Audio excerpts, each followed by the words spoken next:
Ooh. Hello. Very dramatic opening.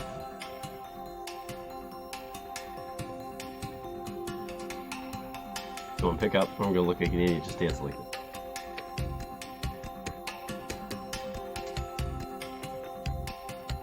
This song is called Interlude. I don't think it's gonna pick up much. No, don't think so. I think this is just it. Alright, whatever. Hello! Welcome. We are going to play some more Aviary Attorney. Yes. Where we last left off, we finished kind of day one of the second case, where a not Prince of Spain has been accused of murder. He gets accused of murder and also attempted assassination. He's kind of skirting over the one for the other.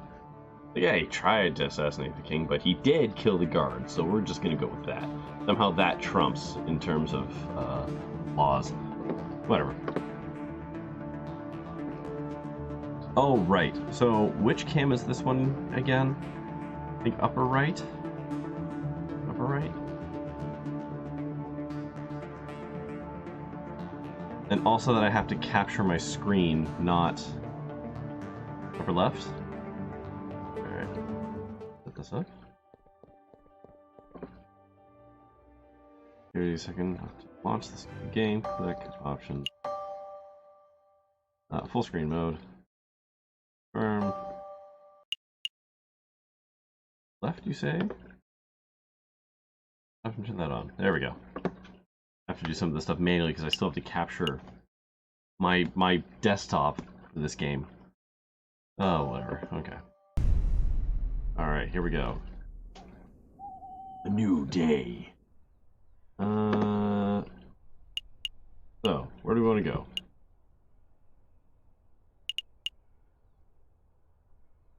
Let's start with R&M. New day is here. Let's start with Mickey Mouse and Associates. Alright. I did not warm up my instrument at all. Oh, hello again. Hi, Mousy. Mousy, we have a message for you. It's from Prince Juan himself. Wants to know the birds have flown south for the winter, whatever that means. Oh, yes, the birds have migrated successfully. This is really lame code, huh? But, if monsieur, I mean, Prince Juan told you that, that must mean he trusts you. He must want you to take these. Go on, take them, huh? These are used train ticket stubs? Looks like two people took a railway trip to Vienna. What exactly is the point of this, Mousy? Prince Juan said that they would help with the trial. See the names, huh? Got your plan and Nicole Oh, sorry, was it Signy that we landed on for that one? Gautier Signy and Nicole Signy. I recognize the surname, but I don't know who these people are. Gee, what? Okay. Neither do I, really. Monsieur, I mean, Prince Juan just told me to book train tickets for these people, and then to make sure they got caught on the train. And so, that's what I did, ha! Strange. Not sure exactly how these steps are supposed to help with the trial, but I'll keep a hold of them just in case.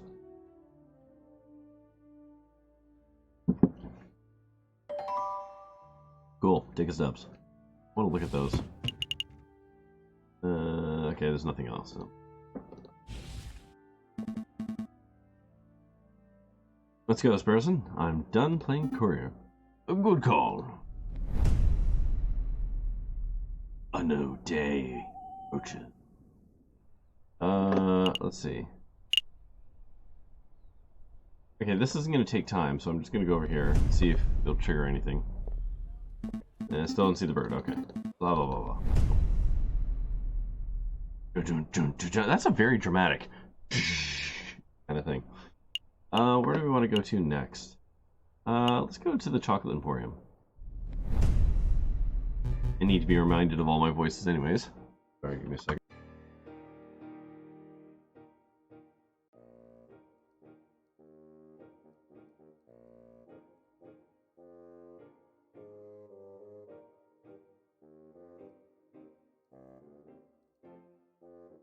Oh yeah, I forgot about the fat guy music they gave the elephant because he's a fat guy that sells chocolate. Welcome back, messieurs. Have you finally decided to sample some of my fine chocolate? Or perhaps you have just returned to ask more questions? Just the questions today, I'm afraid. Could the chocolate have been poisoned? Well, that's a bit on the nose. Who bought this? Who bought the chocolate? Oh, right, we can't do that yet, right? Can I escape out of this? No, I can't. Right. I goofed this. I forgot about this from last time. Naming Judge Romulus? Have you ever served a hairy wolf in judicial robes named Judge Romulus? Yes, monsieur. Alright. Have you ever served... Wait, what? Did I just cold call that one? Yes, monsieur. A wolf in judicial robes. I did serve a person like that a little while ago. On the 6th of January, to be precise. Dun, dun, dun. Did he say or do anything suspicious? Not that I recall, monsieur. He was a pleasant fellow, big toothy grin. But 200 grams of classic dark Belgian chocolate with a custom feeling. Sorry, what? Hold on. What the fuck kind of chocolate place is just like custom filling? Whatever you want, ram it in there, no problem. I'll make the little cups, you put whatever the hell you want in there, I will slap the back on and wrap it up for you. No questions asked. Some kind of caramel. He provided it himself, although he unfortunately did not bring it for me to sample. He... Get it? Because he's fat? He's a fat elephant? What does this mean, Falcon? Well, we shouldn't make assumptions. It may just mean that this judge liked to eat chocolate. But if the judge's purchase is related to the wrapper at the crime scene... Monsieur oh my god, right. I forgot this guy had a weird name. Hagelslack? Yeah, Hagelslack. Do you think you can get a copy of Judge Romulus' receipt? I can do you one better, monsieur. I have the originals right here. I keep them for tax purposes, you understand. Okay, is it okay for us to take it then? Absolutely. Memorizing the receipt's contents is trivial after all. Then why do you keep the receipts? Would you look at this thing? Judge Romulus signed it in green ink. Green ink! I knew Judge Romulus was shady, but only truly villainous people write in green ink. Thank you so much for your sign, Monsieur Hagelsack. You have been enormously helpful. I'm glad to have been of service. I wish you the best of luck with your case, messieurs. It would be a shame if he was audited. Yeah.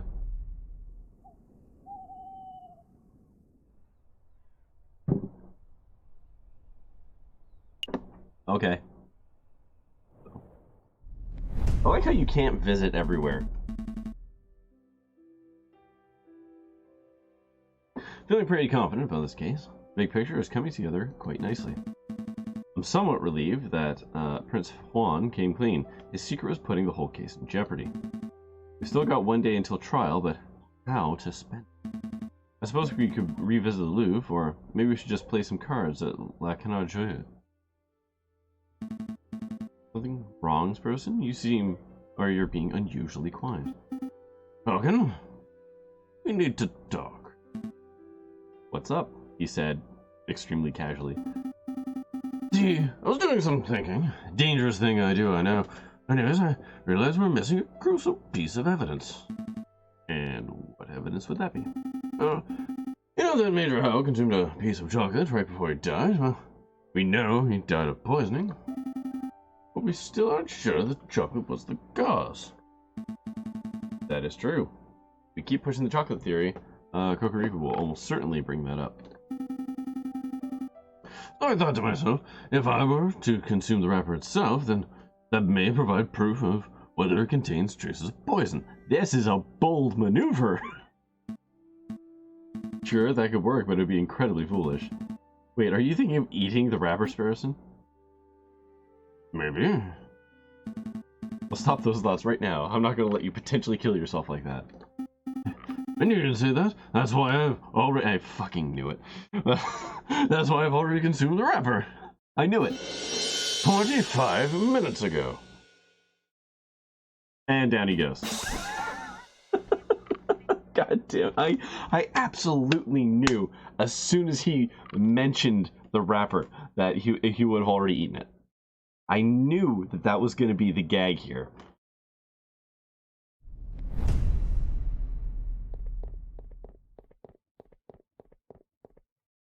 Oh boy. That's a character, huh? I hate everything about this. I'm not a fan of this whatsoever.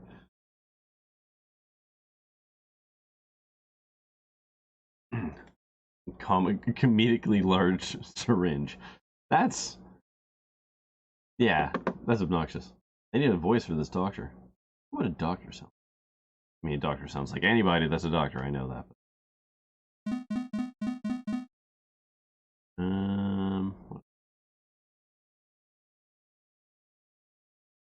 What's a voice I just haven't done? I have so many. Just...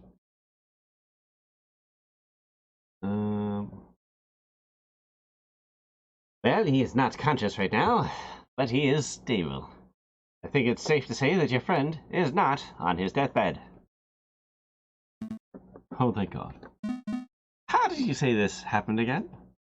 And yeah, I do actually have to pull my mouth back a little bit to make that voice work. 20s reporter is good too, yeah. Not quite 20s. I'm trying to avoid the New York accent. It's one I fall into with a lot of things. So I'm trying to keep it a little more like neutral. But the long story, lowering occupational hazard. Doctor, can you tell me what poison caused this? I have no idea. I'm an expert in mental health, not toxicology. But I have sent for a specialist, who should be here by tomorrow morning. He will make a full assessment. That's good to hear.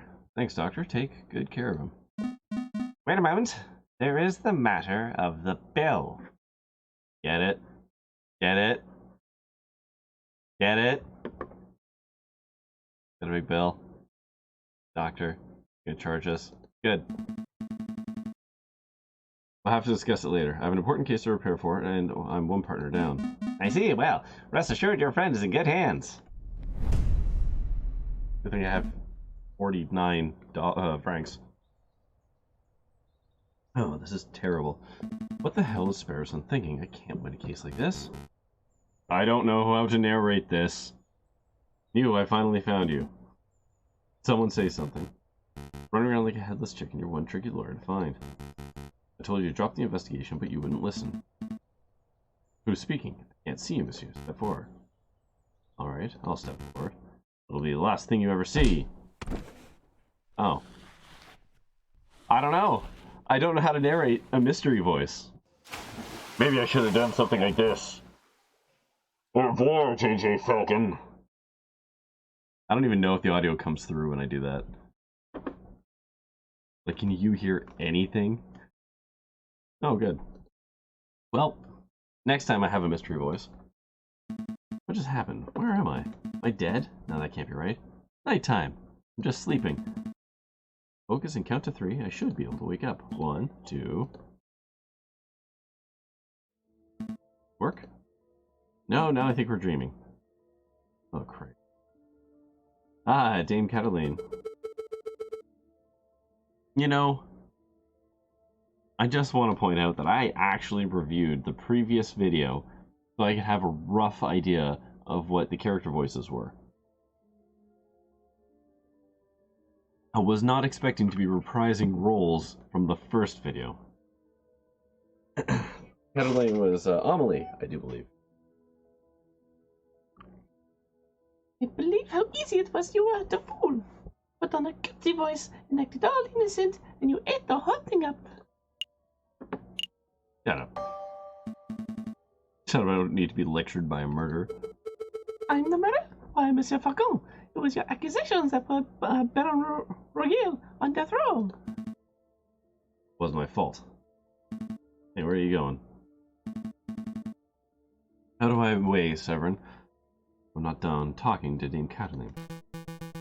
Wait, no. It wasn't my fault. Is that the excuse you make after all your failures? I'm not making excuses. Failure after failure after failure. No desire to improve yourself. You're a joke of a lawyer, JJ. Don't call me JJ.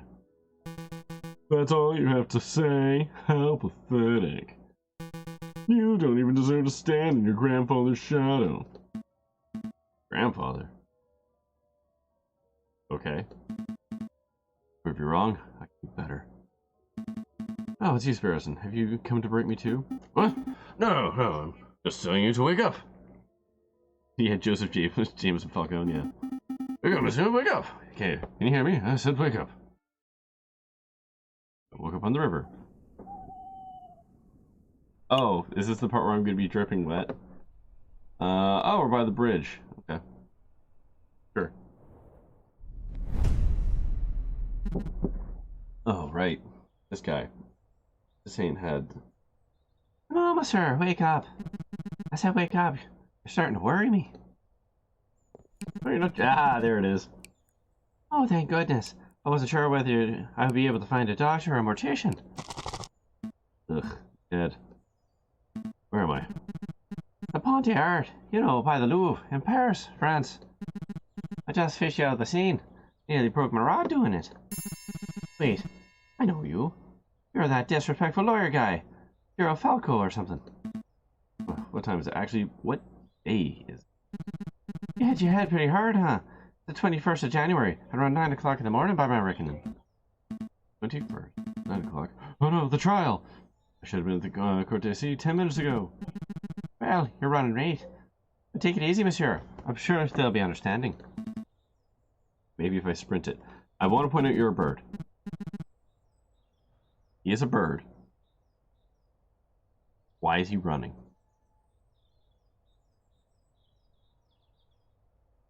In your condition, that'd be stupid. Take a seat and clear your head. I'll go get some dry clothes. No time. Hey, monsieur. At least take this before you go. Is that, honest to God, a blow dart that's going to have poison on it? Is this a dip pen? No, it's a modern fountain pen. Bone handle, gold nib. This is very fancy. Oh, okay, that's a pen. Alright, that's not... Alright. Thanks, monsieur, but this isn't the time. Really? Are you sure? You were holding it pretty tightly when I found you. I was holding this. I suppose it has to be mine. Dun dun dun. Oh, it's gonna have green ink in it. Thanks, fisherman. I owe you one. Hey, don't call me a fisherman. What would you be, then?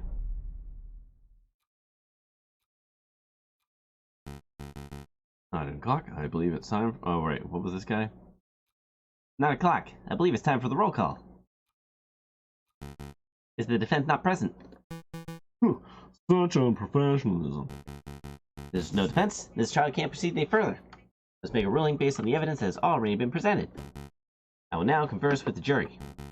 We shall decide whether Prince Juan is guilty of murdering Major Howe and of conspiring to murder the king. Oh, he was getting charged for both. Okay. Your Honor, may I have a word? Fine, but make it quick. I'm a firm believer that a trial must be orderly and punctual. There is no room for wishy-washy dilly-dallying. But it seems somewhat rash to end a trial session at the moment it's due to start. Perhaps it would be prudent to wait 5 or 10 minutes in case the defense is just a little tardy. So is he actually a good guy underneath? Like, is he literally just Edgeworth, like, to a T?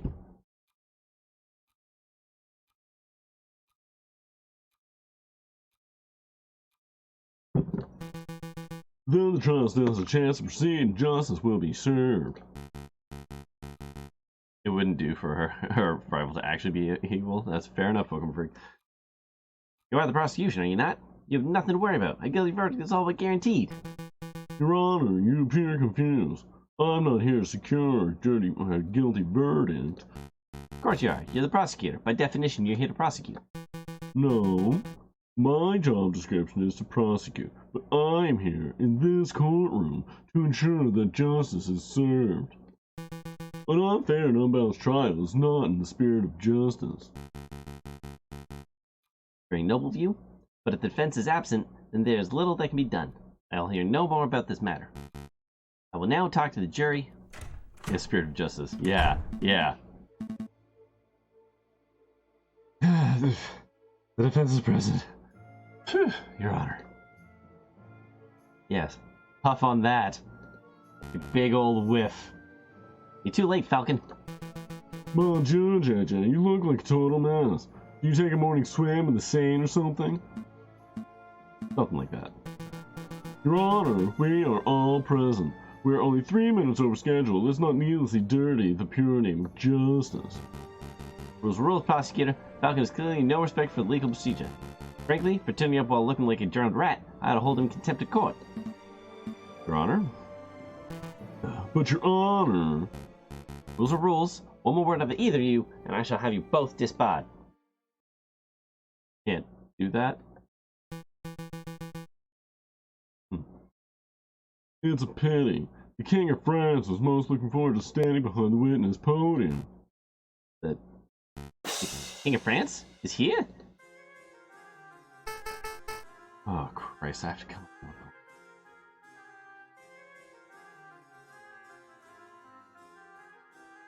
Next time I pick a game, remind me to look up the character count first and whether it has voiceovers.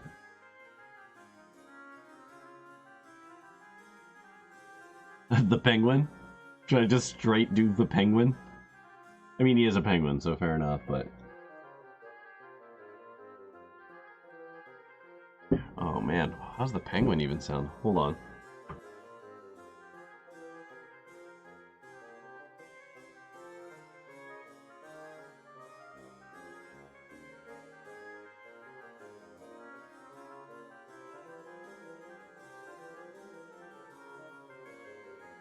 I don't think I can do a penguin voice. I can do like the crappy laugh, but I can't do like the rest of the voice because it just sounds like other voices I've done.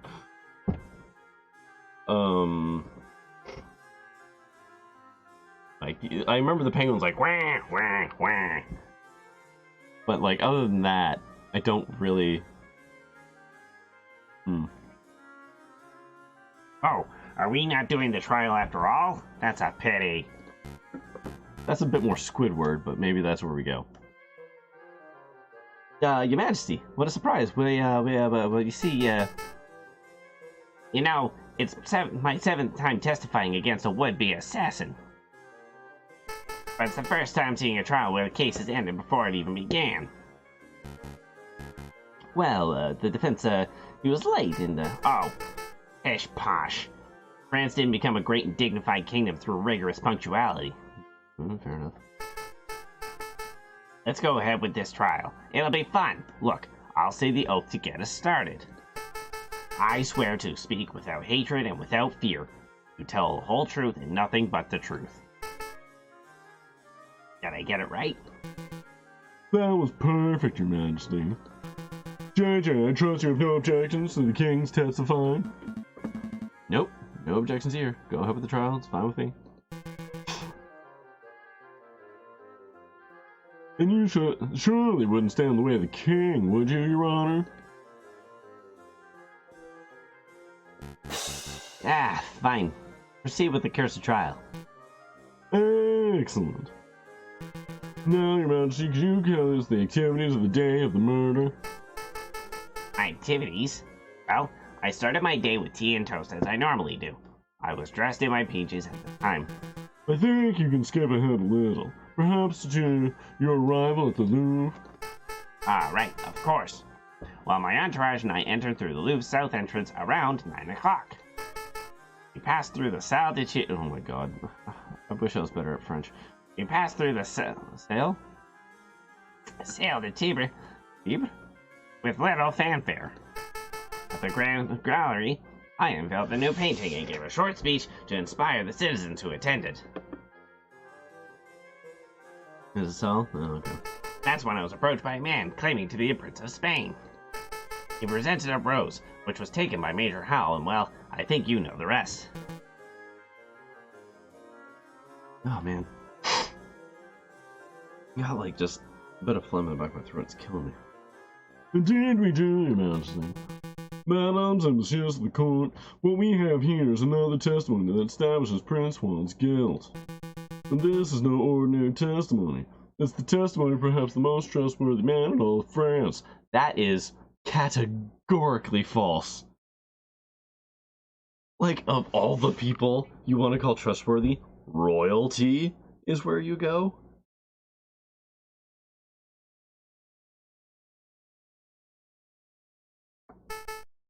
Oh, you flatter me, prosecutor.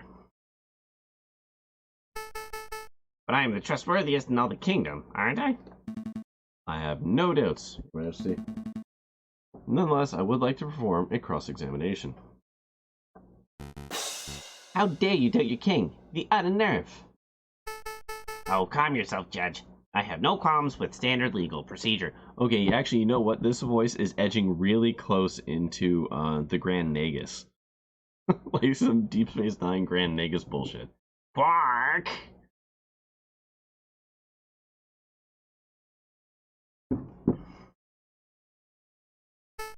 Defense, please proceed. I want to see your best courtroom drama material. Like, it's a little cleaner than the Grand Nagus, but I actually think that's where I landed. Select a statement to question. Okay. We entered through the Louvre south entrance around 9. We've got a bunch of people that corroborate that, so that's fine. Passed through the Salle de Tibre. Is that true? Do I have any testimony? I sure wish, like, statements existed in this. In the Grand Gallery, I unveiled a new painting. If only I had that map. That you definitely do have. Do I? Where is it? Or are you just saying, like, I have it, but I don't have it? Right?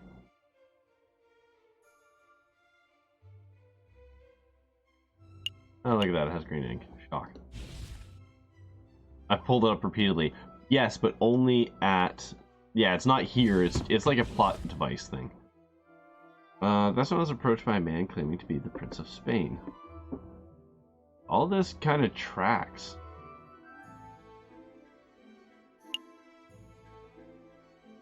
I think the Salle de Tibre with little fanfare is the only thing I can think of here that is open to questioning. Prince of Bel-Air. Because we know they went through the south entrance. We have a bunch of people that corroborated that. We know they unveiled the painting in the Grand Gallery. And we know that dude was once approached by the Prince of Spain. What the hell's the rest of that song? Once I was Prince of Spain. Now I eat humble pie. Your Majesty, you say that you passed through this Salle de Tibre uneventfully. Indeed. We stopped briefly to look at the paintings, and then moved on to the Grand Gallery. What did you see? Could you elaborate? What did you see in the Salle de Tibre? What did I see? Well, Roman stuff, mostly. I mean, aside from the Roman artifacts. For example, did you talk to someone in the room who wasn't a member of your entourage? You're reaching, JJ. The king has already testified that he passed through without encountering anything of interest. I would like the king to elaborate. I have reason to believe that this was a key moment on the day of the murder. I want the king to elaborate on exactly who and what he... what and who. Maybe whom? Well, I suppose that you will have to proceed, Your Majesty. Alright, let me think. There's the giant doorstop. Wait, what? Wait, what? They actually... Okay, they're running with that. There's this copper urn thing. Oh, there was something else, now that you ask. I was offered a box of chocolates by some peasant, mademoiselle. Oh. Oh, really? I don't have much of a sweet tooth, but Major Howell was keen to accept the chocolate, or two on my behalf. What? What a twist! Did I see something startling, prosecutor? No, please continue, Your Majesty. I think the prosecution is startled because he just came to the realization that I was not spouting drivel in the previous trial session. Well, that's debatable. Cut a long story short, Your Majesty, this mademoiselle may hold some relevance to the case at hand. Could you describe her? Really? She's relevant? Well, let me think. I didn't get a good look at her face, but she was a sorry-looking swan. Probably in her late teens or early 20s. A young, sorry-looking swan, you say? I don't suppose her name was... Oh, thank God they made that easy for me. Mademoiselle Dubique. Mademoiselle Swanson. Mademoiselle Signy. Which is French for swan? Sure, I think. Signy. That sounds familiar. Why, yes! I think that was it. She was called Mademoiselle Signy. I see. This is undoubtedly significant. Mademoiselle Signy gave chocolates to Major Howell minutes before he died. Now just wait 1 minute. I see what you're alluding to, JJ. You're suggesting that the gift of chocolates killed the Major. But that line of reasoning holds no weight because the evidence is circumstantial. Circumstantial? My tail feathers. The king just testified that Major Howell ate chocolates. Yes, that much is no longer in dispute. But you still haven't proved that the chocolates are poisoned. About that. Why would you know that? Yeah. Without that, we must assume that the swan was merely offering a gift, rather than speculating that she was a murderer. Yeah. Shame on you, defense. Implicating a poor, innocent girl like that. Absolutely disgusting. Why I oughta end this trial. Why I oughta. Hold on. I do have evidence that the chocolate was, in fact, poisoned. I don't believe you, JJ. If you had a piece of evidence that significant, you would have slammed it down already. Present it. I feel like I should have rolled my R on that one. Present it. Well, I can't. It's not really the evidence folder type of evidence. Why am I not... Yeah. Hold it! Why am I not surprised?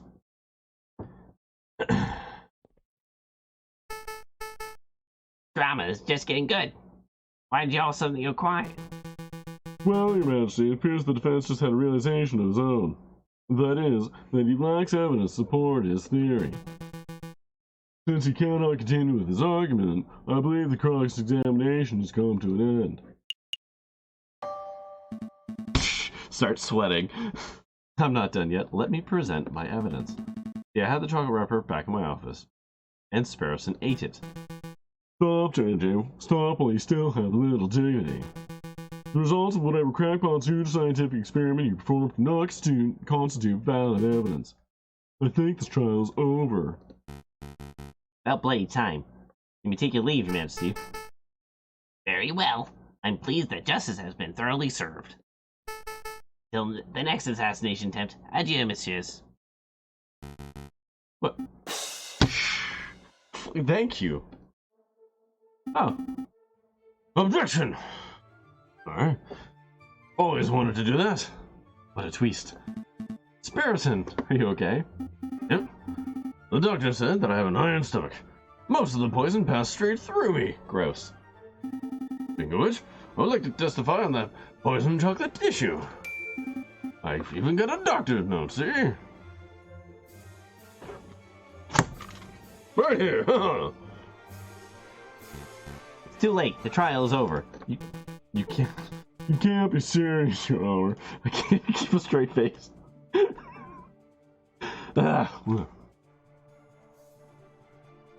You can't be serious, Your Honor. The contents of that note could turn this entire trial on its head. You must allow it. Why are you constantly arguing with me? I thought the job of a public prosecutor was to assist the judges. I told you, Your Honor, my job isn't to get a guilty verdict. It is to ensure that justice is served. I swear you were the worst prosecutor in all of France. Go ahead, Sparrowson. Read the contents of the note for the court to hear.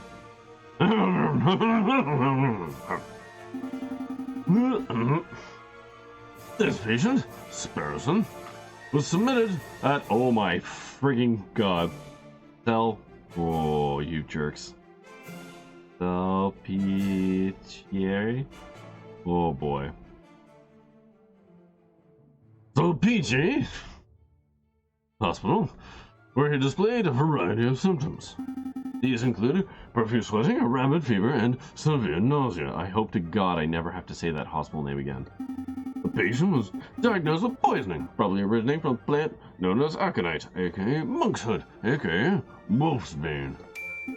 When we questioned the patient, he admitted to having consumed a discarded chocolate wrapper, potentially carrying the poison. Examining the contents of the patient's stomach confirmed this to be true. Yeah, wolfsbane. Yeah. Yep. But it would be really fun if the wolf didn't do the poisoning, it was actually the swan, because that would be a fun little thing. Anyways. As a mental health professional, I believe this patient is likely to be clinically... we can skip that bit, yeah. Okay, here we go. Signed, Dr. Falcon. Thank you, Sparrowson. I don't think I'll even need to question you. Between your note and the King's testimony, every angle of the chocolate wrapper business has been covered. No, it hasn't. No, it hasn't. Who gave the... I mean, yeah, we know the swan lady, but, like, not every angle has actually been covered yet. Okay. Awesome. Wait. You the king is here? You can get his autograph later. Right. So, what happens now? Do I get cross-examined by the prosecution or something? To be honest, I see little to cross-examine. Do your damn job, prosecutor. Cross-examine that little annoying lie of a bird. Tear his testimony to shreds. Your Honor, he has a note signed by a medical professional definitively proving that the chocolate wrapper from the crime scene was indeed poisoned. Okay, you don't actually know that that is the... Oh boy, there are so many holes in this. This is ridiculous. He ate a chocolate wrapper that had poison on it. There's no way to prove that that chocolate wrapper is the one we found. Like, reasonable doubt's super easy here. But whatever, it's a story. We could nitpick the details or delve into the doctor's credentials, but I fear it would be a waste of the court's time. Nobody wants that. Yeah, he also still has the wrapper. I don't. So what the hell do we do now? We do nothing, Your Honor. The poison wrapper is introduced now but of doubt to the case. The prosecution must accept that. But is this level of doubt reasonable? Is it significant? I think members of the jury will agree JJ's evidence is still tenuous. Tenuous.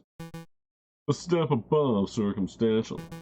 You've proven a link, not a wholly illogical link, excuse me, but you haven't proved beyond reasonable doubt that Major Howe was killed by the chocolate. You are still making far too many assumptions. Why don't we get the contents of his stomach out?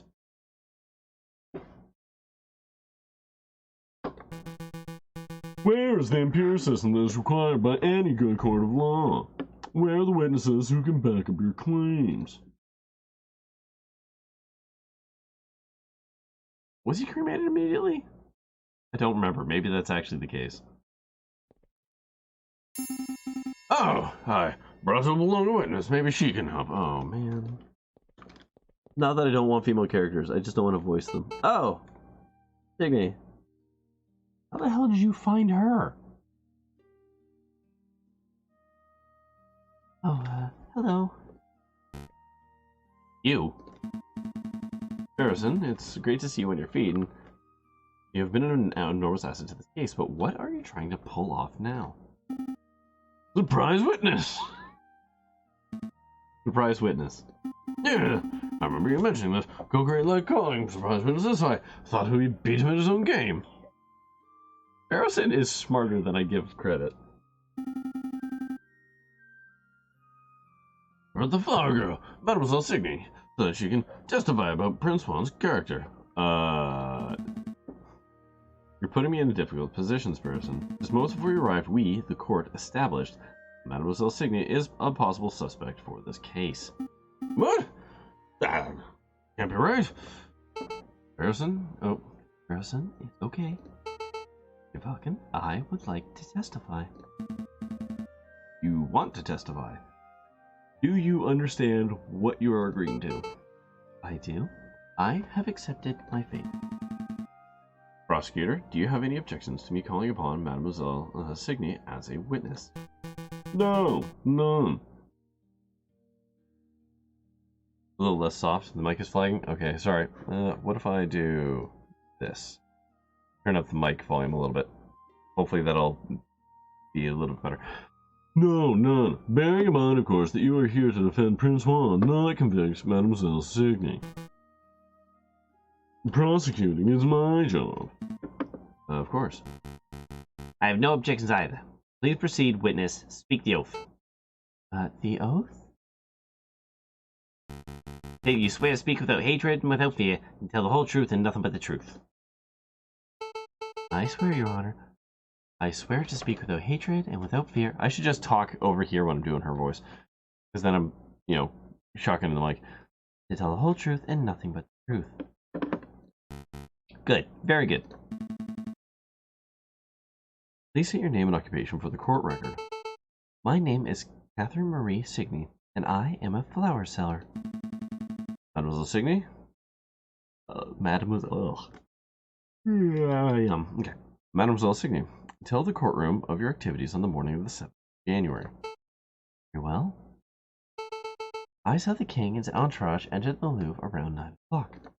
I followed. When they came to a stop at the Salle de Tibre, I stepped forward and offered the king a chocolate.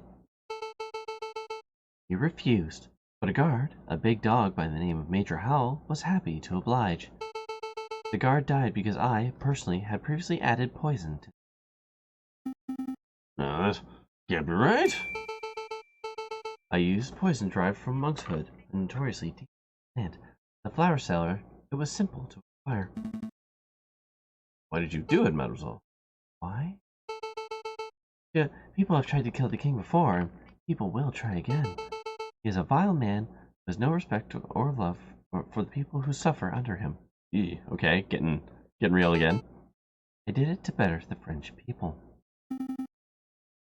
I don't believe that at all. Falcon, say something. Mademoiselle, are you being coerced or threatened? Speak freely. No, monsieur. I'm confessing of my own volition. It is my guilt and no one else's.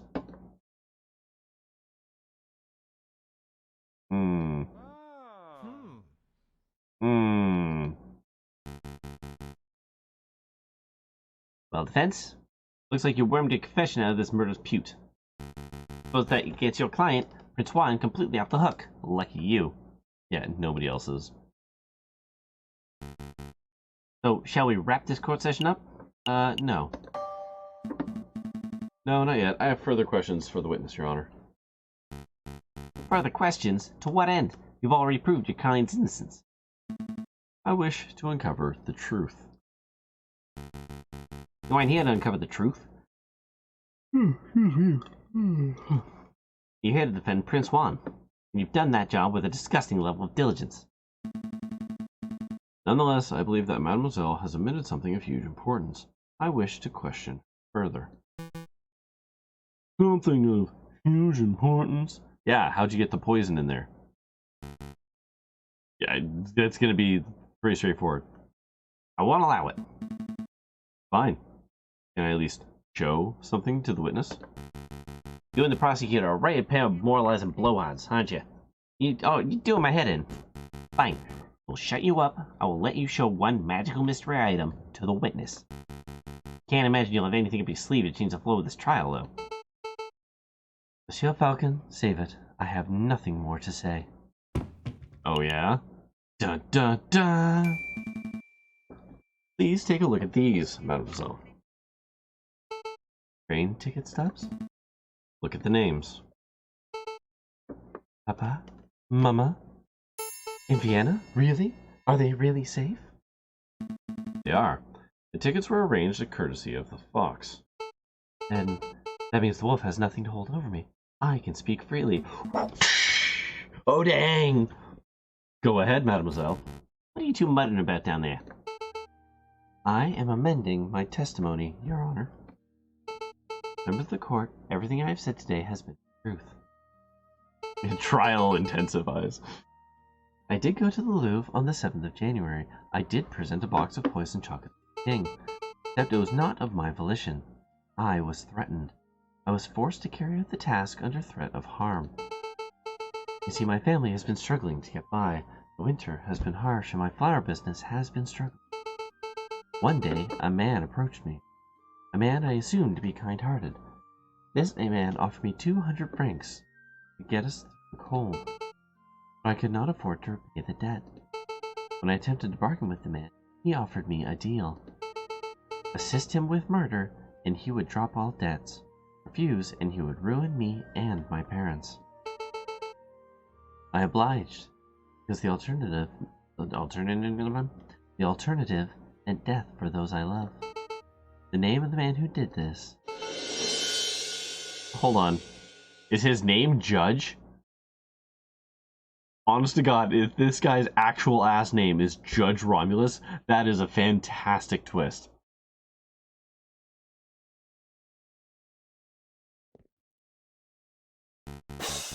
What a creative story. This is obviously a last-minute desperate attempt at passing the buck. The sheer laziness of this girl to accuse a man she's never met before. She's blatantly floundered.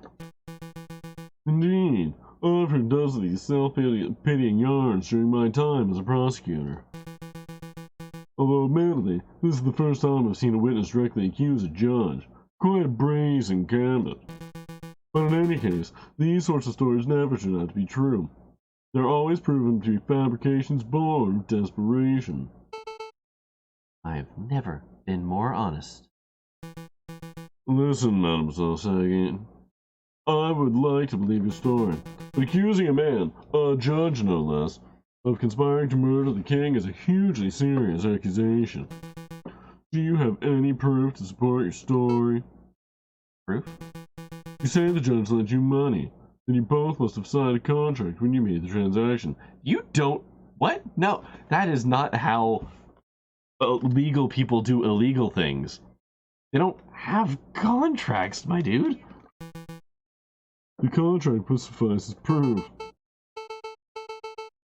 Contracts were all verbal. He said the money was a gift at first, and only later that I had to repay him. How convenient. Of course this supposed contract doesn't exist. Mademoiselle has no proof because her story is a blatant lie. Falcon, you have to do something. Do we have anything to link Judge Romulus to Mademoiselle Shakin? A link, of course. Where's the court? I know for certain that Mademoiselle's story is true. I can say with certainty that Judge Romulus has made contact with Mademoiselle Shakin in the past. I know this because at this very moment I'm holding a key piece of evidence that links Judge Romulus directly to the crime scene. Is it the pen? That's pretty tenuous. It's not the tickets. Not the rose. Not Don Quixote. Not the book page. Not the business card. Not the chocolate. I know these two things are related. Right? Oh. Yeah, okay, there we go.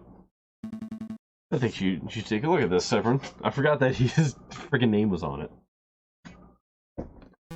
Me? You don't trust this in the judge's hands? What is that? What does that piece of paper say? This is a receipt for a box of chocolates from Lander Hagelslack's Chocolate Emporium on the 6th of January, made out to a man named Romulus? Writing upon the receipt is clear. A man named Romulus bought chocolates on the day before the murder.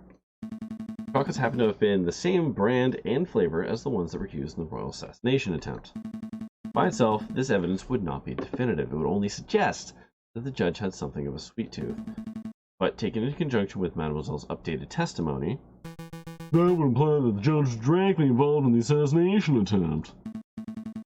Judge Romulus, do you have anything to say? Yeah. The receipt's not mine. I haven't stepped foot in a chocolate shop in years. You can't be serious. This receipt is indisputable proof of your purchase. Indisputable? Indisputable? Indisputable? Watch me dispute it. What you have there is a scrap paper with the word Romulus scrawled on it. Is it a forgery? Are there simply two men named Romulus living in Paris? I don't have a clue. What I do know is that you have nothing to prove that I was the one who signed the receipt. This is absurd. Do you want me to dig up court documents with your signature so we can undertake a handwriting analysis? That wouldn't be possible. I believe His Honor uses a rubber stamp for signing off on official court documents. That would be correct. Well, it's no matter. I don't need the judge's signature. I already have, in my possession, proof that the signature on the receipt belongs to Judge Romulus. Well, okay. This is a stretch. This is an absolute stretch. You could just say, the pen is not mine. So I do not know how this is going to work.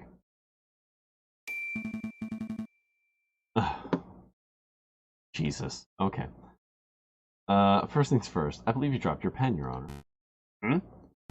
Oh yeah, that's mine, thanks. I've been looking for this thing everywhere.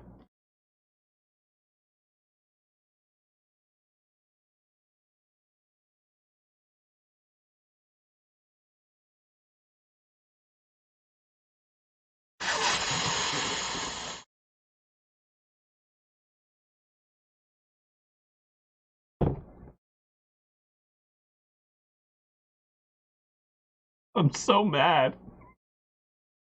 I'm so mad.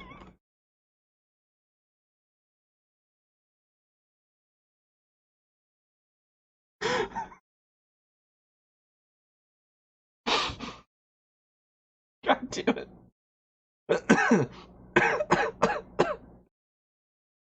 Oh my god. I mean, okay, overall, this judge, the wolf,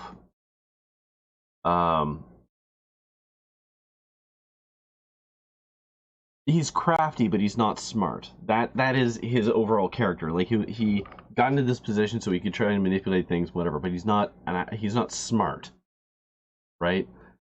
He's like Homer Simpson crafty. I thought as much. Mesdames and messieurs, last night I was assaulted outside the hospital. I'm not saying that again.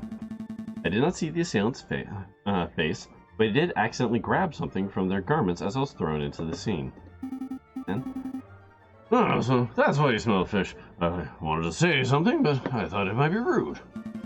The fountain pen is the very item that I grabbed. Did I say the pen was mine? On closer inspection, I see I must have been mistaken. Save it, Your Honor. I'm not here to press assault charges. What interests me most about this pen is the ink it contains. It's emerald green in color. As we all know, only baddies write in green. Yeah, well, yes, but more importantly, it's a rare and unusual choice of ink color. I would venture that only a dozen people in all of Paris are arrogant enough to write in green. Judgy? I would venture that only one of those arrogant people is named Romulus. So, Judge Romulus lacks respect for classic penmanship. What of it?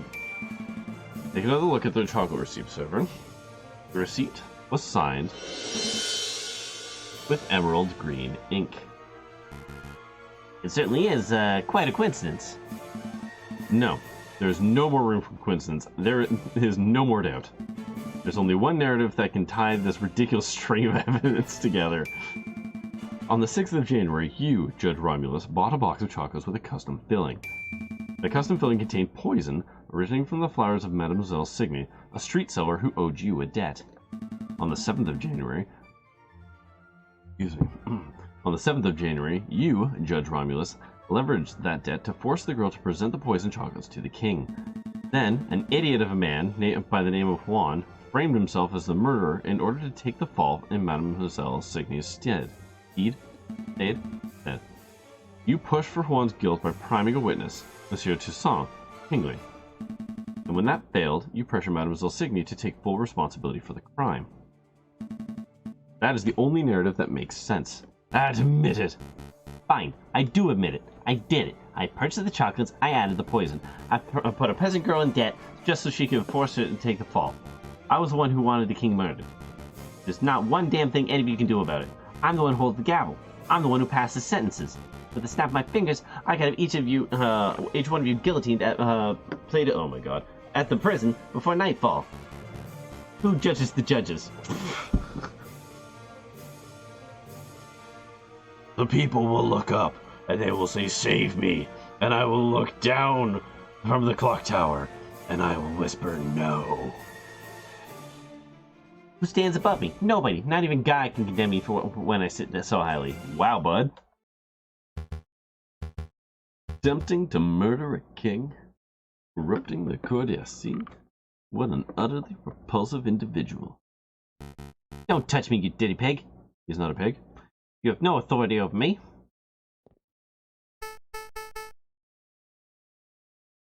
He doesn't, but I do. Take him away, Inspector. I'm not done. I'm not done with any of you. You're all guilty. You'll see. A revolution is coming. The rebels will overrun Paris, and the king and the government will fall. The bourgeoisie will be slaughtered. We shall have a glorious second republic, a republic free of class, where everyone is free and equal. Okay, great. Alright. Of course, that would be the twist. Hey, don't touch me. Just another ranting lunatic, Your Majesty. Ignore him. Like, I'm, all for a classless society and stuff, but, dude wasn't exactly going about it in a good way. Of course. Carry on, Inspector.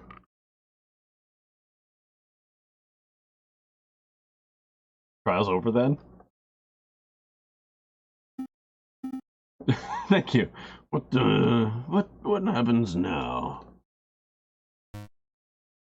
I guess I'm supposed to take over the present judge's duties? Well, given the surprising series of revelations that just took place, we believe that the results are clear. We find the defendant, Prince Juan Corrido, to be cleared of all charges. We therefore find the defendant... Hold on.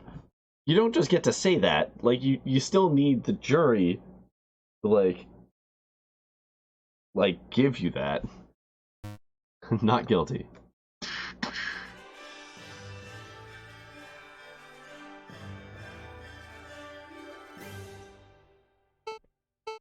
What happens to me now?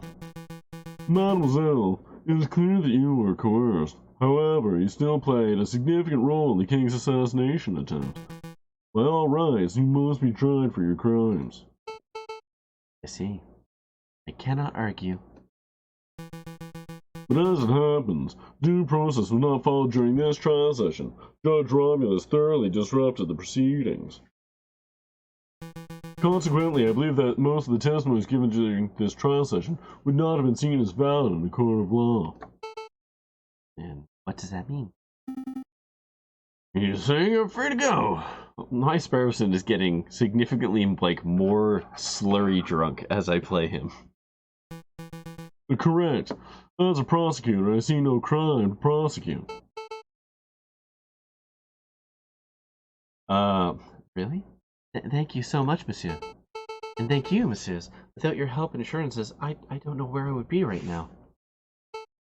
So, my parents really are in Vienna? I think so. You would have to ask the Fox for details. I don't know exactly what he's arranged. Although, now that Judge Romulus poses no threat, I suppose your parents would be free to move back to Paris. Actually, I may follow them to Vienna. You know, holiday after all this drama? Well, yes, but I also want to get away from here before, before the fighting starts. You mean the revolution Judge Romulus mentioned? He doesn't seem mentally stable. Pay him no mind. Not just him, monsieur. In the streets, everyone talks of an uprising. If you were smart, you would clear out too. Thanks for your concern, mademoiselle. But we're far from the smart, so we're staying put. I see, then. Good luck, messieurs, and farewell. Maybe we can meet again when all this is blown over. Wait, mademoiselle, don't you want to have a quick celebratory drink? Oh, she's gone. So, I guess it's just you and me and the Fox, right, Falcon? Sounds good, Sparrowson. Take Prince Juan back to the aviary office. I need to sort out some paperwork with Severin. Okie dokie. I suppose congratulations are in order. Uncovering the truth in the way you did was quite a feat. Everything went far better than I could have hoped, but you surprised me at the end with that little lie of yours. Lying? The trial's testimonies are completely invalid? Bullcock. You and I both know that the trial has produced ample valid evidence for Mademoiselle Signy to be detained and tried. Even with the coercion accounted for, I bet she would still be found guilty of conspiracy or accessory to murder. So why are you holding back? You know, 10, maybe even 5 years ago, I probably would have prosecuted Mademoiselle Signy. When I was fresh out of law school, I thought my role as a prosecutor was to condemn every potential criminal that came my way. I thought, if a guilty person ends up behind bars or the hanging dock, then justice has been served. But as I gained experience, I started noticing the details. The details? The extenuating circumstances, the personal considerations, the gaps in the law where, even when due process is followed to the letter, good people are punished and wrongdoers walk free. This guy like a bit of a loose cannon? I hated it, so I changed my role. I decided that I should not strive to secure a guilty verdict, but to ensure that justice is served. I could prosecute Mademoiselle Signy, and she would definitely be convicted. Is Cookery the real protagonist? God, what a rad twist that would be! If Falcon actually ended up being, like, an actual piece of shit, that'd be... But that would not serve justice.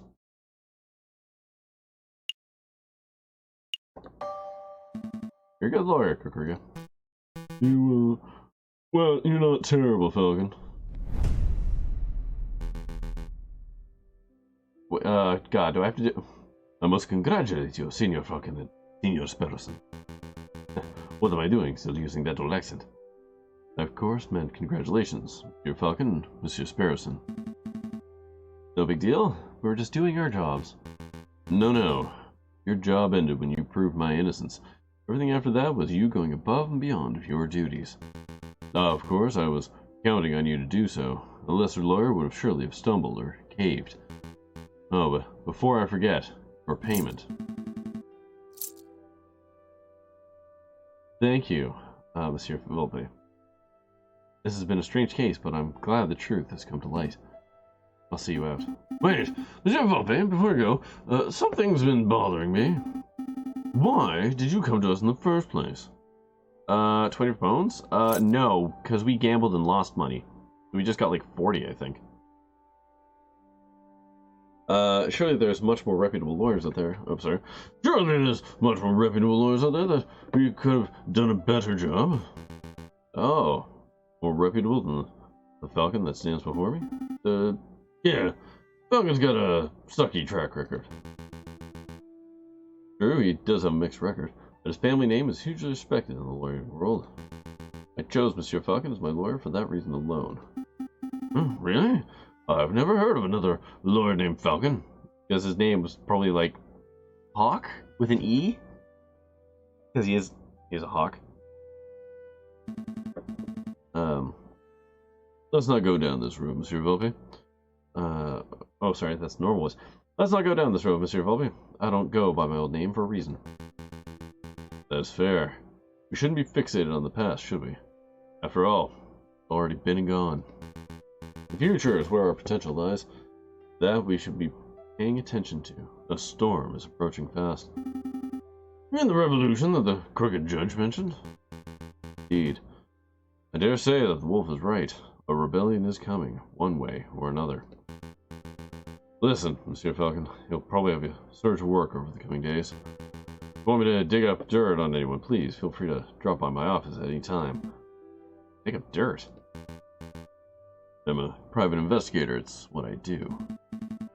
Well, I'll bear that in mind. Thank you, Monsieur Volpe. Good day, messieurs. I'm gonna go get a drink. Seriously, Falcon? What? I was just going to ask if you want tea or coffee. Wap, wap, wap, wap, wap. Get it? Yeah, the name still said Prince Juan. Yeah.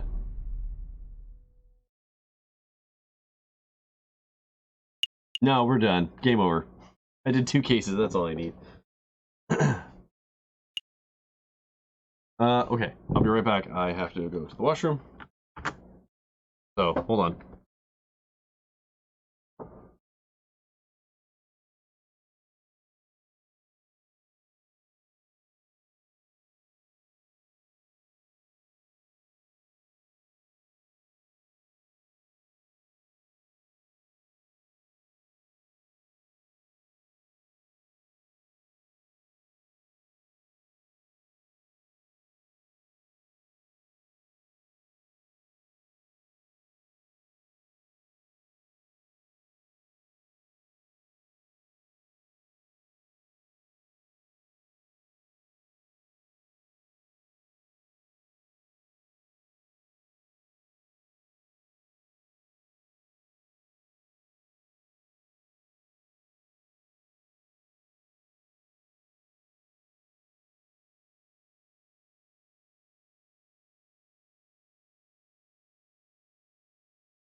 Alright. What are you trying to figure out here, Pokemon Freak? Prince Juan? Is it because of, like, a princess, like the Swan Prince kind of thing? Prince Swan? So I'm just gonna have a granola bar real quick. Why are you trying to put multiple spaces? What are you trying to achieve?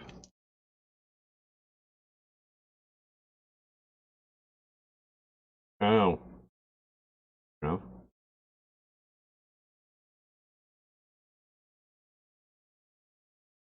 Costco. Extremely meddling granola bar.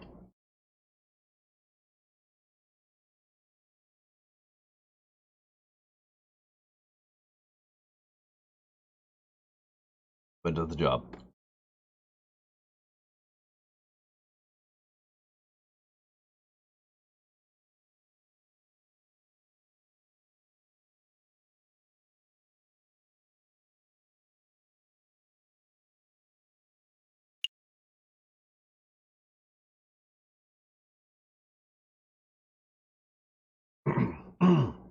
You know, it's a dumb thing, but actually these arrows bug me because that's not like how the shading would work. Because they just took one arrow and flipped it instead of like adjusting the shadows. Anyways, yeah, we're gonna continue. Do I remember the July Revolution? Of course. What could I forget? The chanting, the violence, the smell of gunpowder. The 3 glorious days. Alright. Yeah, good print screen here.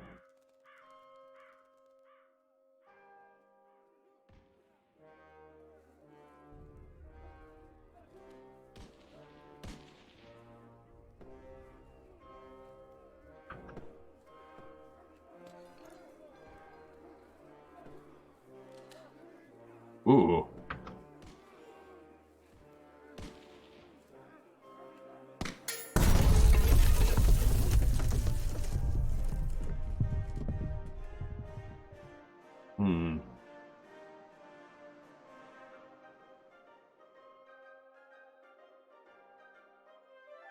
I think I got a good one there.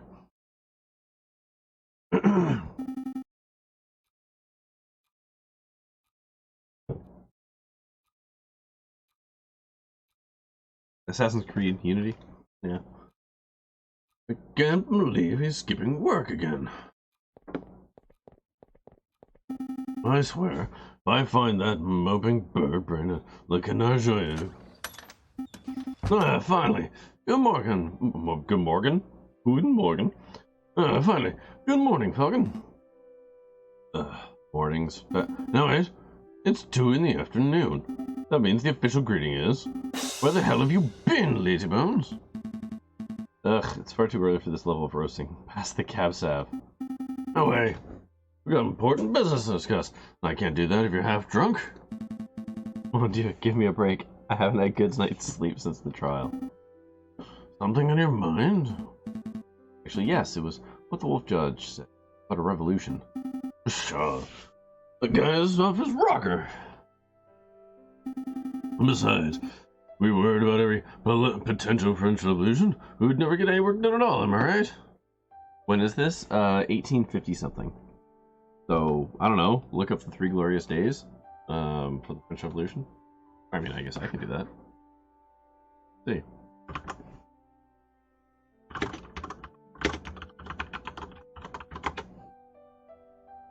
Uh, 1830. There you go. So this might be taking place in the 1830s.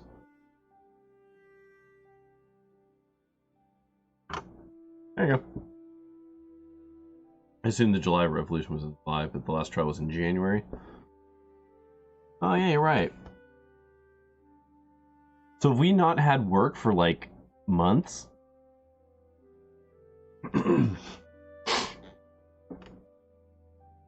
Or maybe this takes place before the July Revolution. Like, we haven't gotten there yet.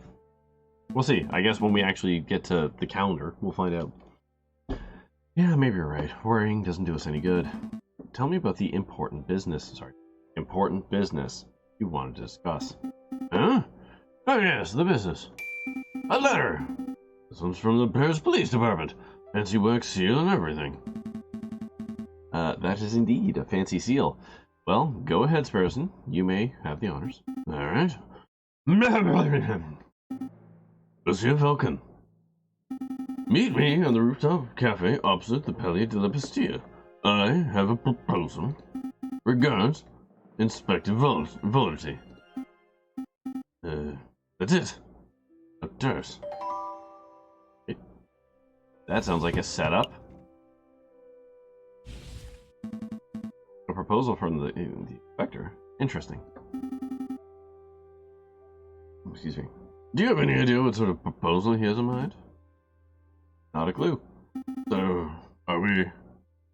Why am I dropping a bazillion frames all of a sudden? What is going on? What is happening? Something downloading.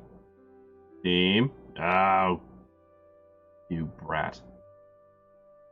No, it's not that. Why am I suddenly just dropping frames like a madman?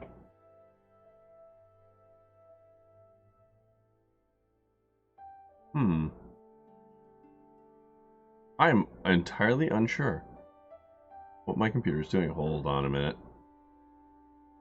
No, I'm still dropping a bunch of frames. Hold on a second. Hold.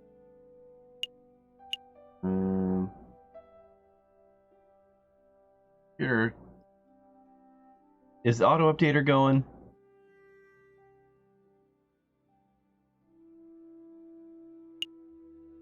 What are you doing? Yeah, my internet's like spiking.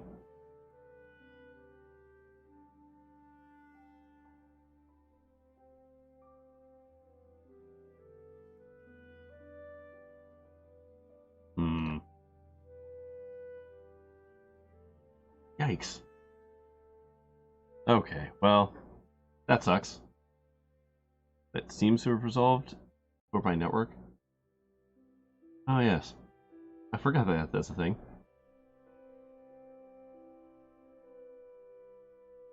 Oh, just a little too late. I have a feeling Windows was downloading an update.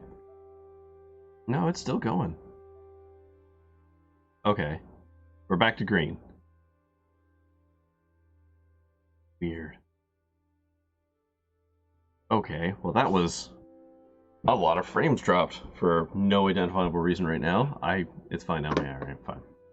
Yeah, we're gonna find out. My own investigation has to be done. I have a feeling Windows was downloading an update in the back.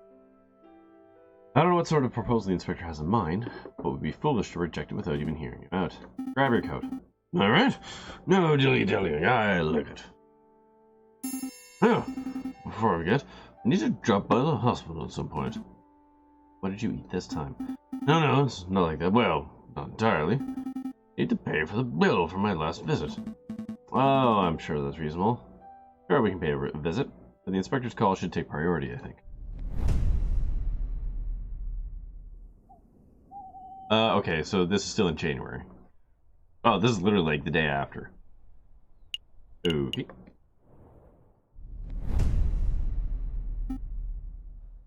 Ugh. Far too cold to be meeting at a rooftop cafe. Why would the inspector have chosen a comfy location? Ignore the bell for too long. Game over. Yeah. Who knows? Maybe the inspector likes the view because it reminds him of his days guarding the Bastille under the Ancien regime. Hey, you think the inspector worked here during the Ancien regime? You think that's how he got his war wounds? It was a joke, Sparrowson. I'm pretty sure the inspector isn't that old. Well. Severin, what are you doing here? Settle down, JJ. Just like you, I was invited here by the inspector. What could he want with all three of us? It's hardly unusual for the lawyers and police in France to collaborate. The inspector probably has a big investigative role that requires all hands on deck. A big investigative role? Sounds juicy. Oh, By the way, did you hear what happened to Judge Romulus? I'm gonna go with, he never made it to prison. He had an unfortunate accident.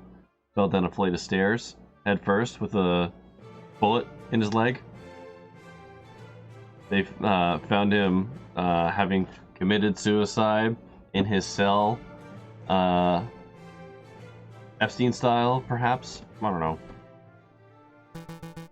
Oh! That's a complete twist. He escaped from prison before we could even try him. Rumor has it the wolf bribed his jailkeeper and then fled for the hills. So he escaped justice. For now. But don't fret, nobody managed to escape the long arm of the law forever. Speaking of which... we should be very concerned about our, health and well-being now? Like, the guy that we identified and accused and proved was a revolutionary murderer is now free. And we did that. I'm sure it'll be fine. Good. You're all here. Excuse me, monsieur. Mr. Inspector, apologies, sir. Falcon and I were wondering, did you get your injuries while defending the old Bastille prison? Don't drag me into this, you fool. I was joking. You impudent whelps. I'm not that old. I sustained these injuries when the July Revolution 18 years ago. Oh, okay. So it is actually, I was right the first time, it is 1848. Oh yeah, those happened in 1830, so this is, yeah, okay. Alright, there we go. Timeline corrected. I was a royal guard, just a lowly peon. The air was thick with gunpowder and blood. Oh great, now you've sent them off. We were given the order to charge at the rebel barricade. My comrades and I fastened our bayonets. And suddenly, boom, without warning, a gunpowder keg exploded. My comrades were dead, and I was heavily wounded. That's when I looked up, and saw a looming figure standing between the gargoyles of Notre Dame. It was the Viridian Killer himself. Hold on, the Viridian Killer. Is this supposed to be like the Scarlet Letter or whatever? Viridian, Emerald, and Canna. This is a fascinating story, Inspector, but perhaps you could tell us why we're here. Oh, right, of course. Why we're here. What I'm about to tell you is to remain strictly confidential. Do you understand? It's a matter of national security. As you've probably heard, France is under threat from a certain heinous group. We're gonna go. Fucking hipsters, the true evil. Revolutionaries, right?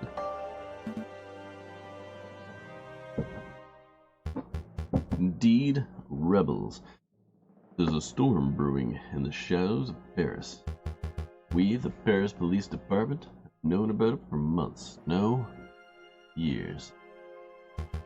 In every tavern, on every street corner, people talk of organizing protests and overthrowing the government. The gang has ordered for public gatherings to be dispersed and newspapers to be censored, but the whispers of dissent remain. No surprise there. If you take away an angry citizen's ability to speak, they will just get even angrier. Indeed. And that's why it is paramount that we find and strike at the heart of the rebel group as soon as possible. For that, I need your help. And what exactly do you want us to do? Interview citizens, scout locations, find the secret rebel meeting location that has escaped the eyes of the police. Definitely treat this input, yeah. Do we have any leads? Just one.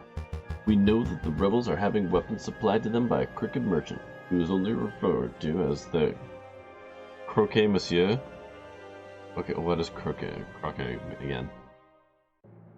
That's, what is croquet? Croak? Is he a frog? Is this literally supposed to be a play on like a frog? Yeah. The baker? Mr. Baker? perhaps? Oh, sandwich. What? Okay. The croquet monsieur. It's a hot sandwich, cheese, ham, bechamel. Throw some peppers if it's a Friday night. But yeah, totally a frog, yeah. This has nothing to do with sandwiches. Croquemaster is the alias of an accomplished and notoriously dangerous arms dealer. In any case, that's everything the Parisian police know. That's it? That's everything? That's all you have to demonstrate after years of tracking?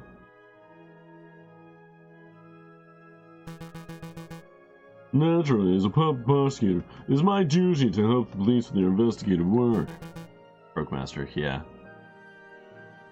I would be honored to lend any and all assistance. Okay. That's very good to hear, Monsieur Cocorico. But what about you, Falcon? Well, to be honest, Inspector, I don't quite understand what you're asking me. I'm a private defense attorney. I work for citizens who get stuck in legal trouble. Rebel hunting isn't quite my forte. You know why? You want to know why I'm asking you? Look around you, Falcon. We are surrounded by corruption and incompetence. The judges are bloodthirsty wolves, the jailers are thieving ravens, the National Guard are sitting ducks. Oh my...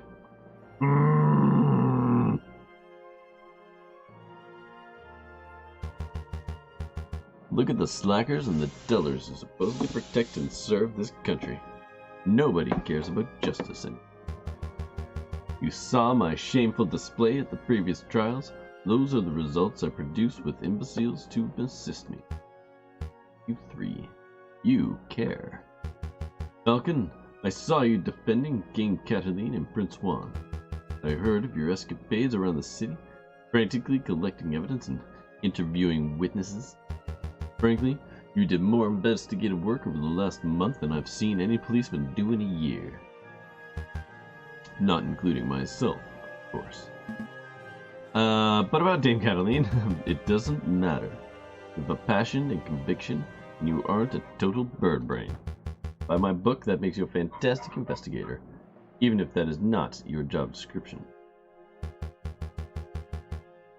Wonder whose fault it is that the police are awful. Definitely not the lead investigator. For sure. So what do you say? Do you want to sit around in your office, twiddling your thumbs under another pointless job offer falls in your lap? Or do you want to take this opportunity to do something great and help us track down the animals who wish to harm our glorious nation? I kind of want to see thanks, but no thanks?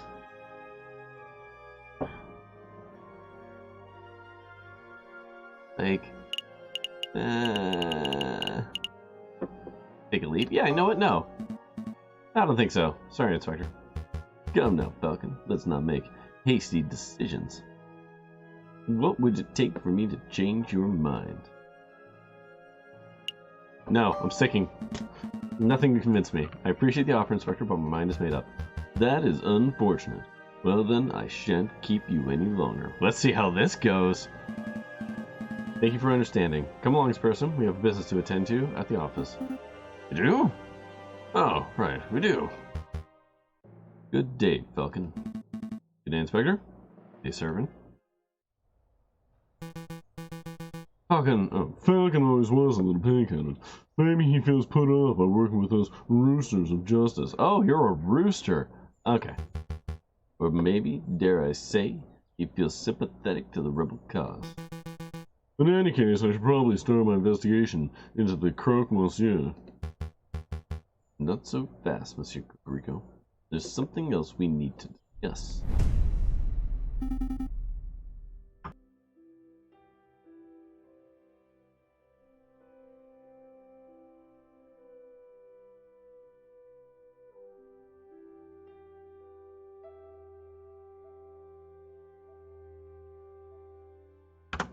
I'm actually a little interested, like, so I turned the cop down because I don't really feel like narking on like the local populace who are just trying to, you know, make a better lives for themselves.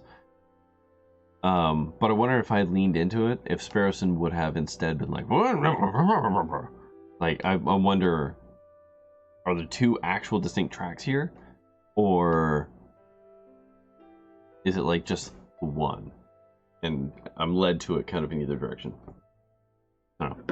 I must say, I'm a little disappointed, Falcon. I know the inspector's an unlikable nincompoop, but I was hoping that you could look past that and accept his offer. If not for the glory of serving friends, then at least for, money.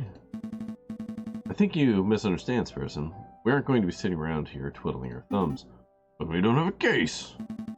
No, but we have plenty of work to do. We must find the so-called croque monsieur and track down the rebels. Huh? You rejected the inspector's offer, but you're going to do the work anyway? I'm confused. Knowledge is power, Sparrowson. Let's say that we managed to learn exactly where the rebels are meeting. What can we do with that information? One option would be to offer services to the rebel group. When they're inevitably arrested, we get to defend them in court. Another option would be to blackmail the rebels directly, extort them for money in exchange for not giving up their address. That's how you wind up dead. That's a stupid idea. We can take a bunch of, hungry, angry, desperate people and say, hey, give me your stuff so I don't tell you where the cops are, or tell the cops where you are. You just end up shivved. Super dead. You don't get to do that to a populace that's already talking about rebellion. That's how you wind up dead. I don't like this discussion. Aren't we supposed to be the good guys? Well, if we wanted to play it perfectly straight, we could just give any information we find directly to the inspector. At least now we can do our investigation with having to play by the inspector's rules. Alright. True, I guess. Alright, you've convinced me. Not like this game would allow us to do anything else, anyways. We'll uncover the identity of the croque monsieur. We'll track down those rebels. And then we'll play it by ear. Oh, good. Yes. Are we going to choose the blue ending, the green ending, or the red ending? Yeah, we'll wing it.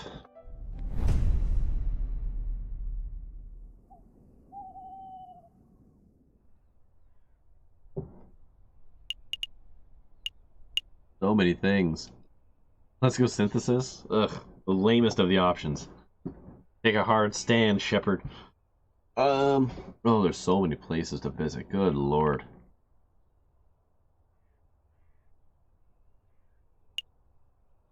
Newville Bridge. Go to the bridge.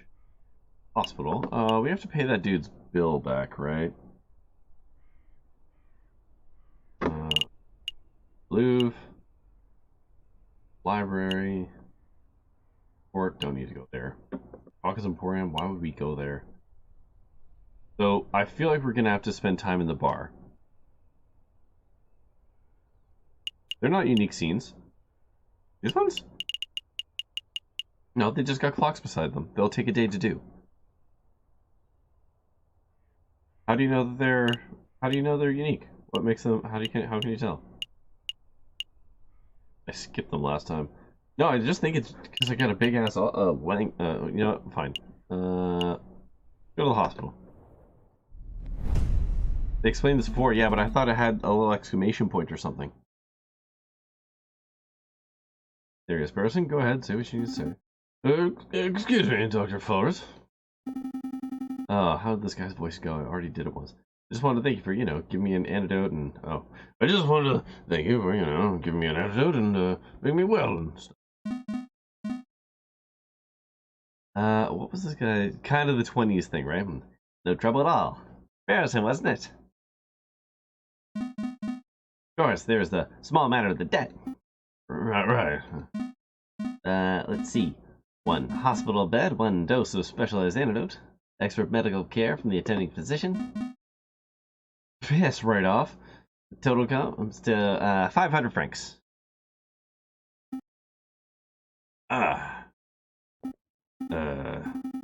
Falcon, can I get an advance on this month's pay and next month's and maybe the month after? Calm down, Sparrowson. I'm sure the doctor's a reasonable man. He'll surely allow you to pay installments. Of course, of course.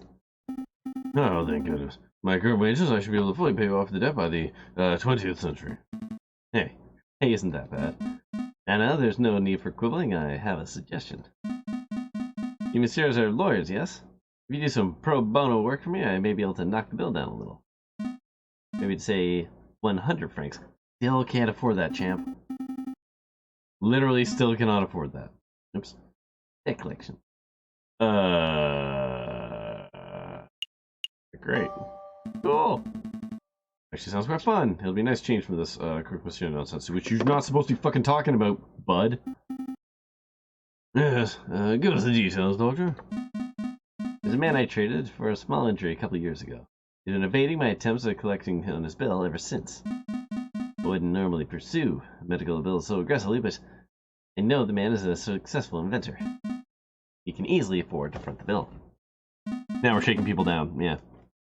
I would greatly appreciate it if you would pay him a visit and strong-arm into loosening his purse strings. Well, I'm not making any promises, but maybe we can swing by the inventor's house if we have a free minute. Thanks, Falcon. And thank you, Doctor. I will dedicate every waking moment to collecting this debt. Wait, I didn't agree to that. Every waking moment.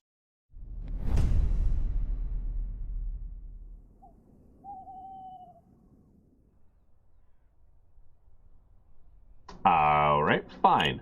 The ones on the right do. And then why is this one here?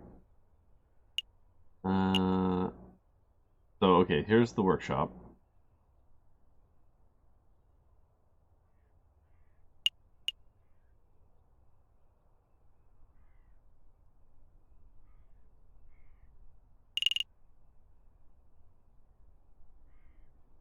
I mean, I guess we'll just go talk to the inventor dude. Who's this guy, I guess? Like, Gustav.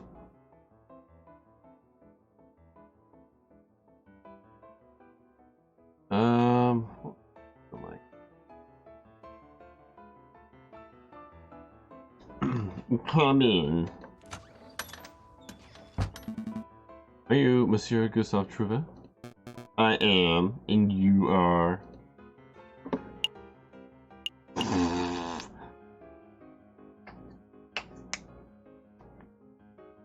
Lawyers, let's talk. We're lawyers, sent on behalf of Dr. Phoneix. We're here to collect a debt that you owe. Time to pay up, monsieur. Oh, mon Dieu, I completely forgot about that. Listen, I'd be happy to pay, but it looks like I don't quite have enough money on hand. Yes. Your shop looks extremely flammable. Maybe we should talk. What to do? I know. I have a brand new invention that will blow the doctor's socks off. It's a device that will completely revolutionize the surgical field. I imagine the doctor would prefer hard cash over some gadget. No, trust me. This baby will easily be worth 10,000, no, 100,000 francs. The doctor will love it. Is it the germ theory? Is it alcohol swabs?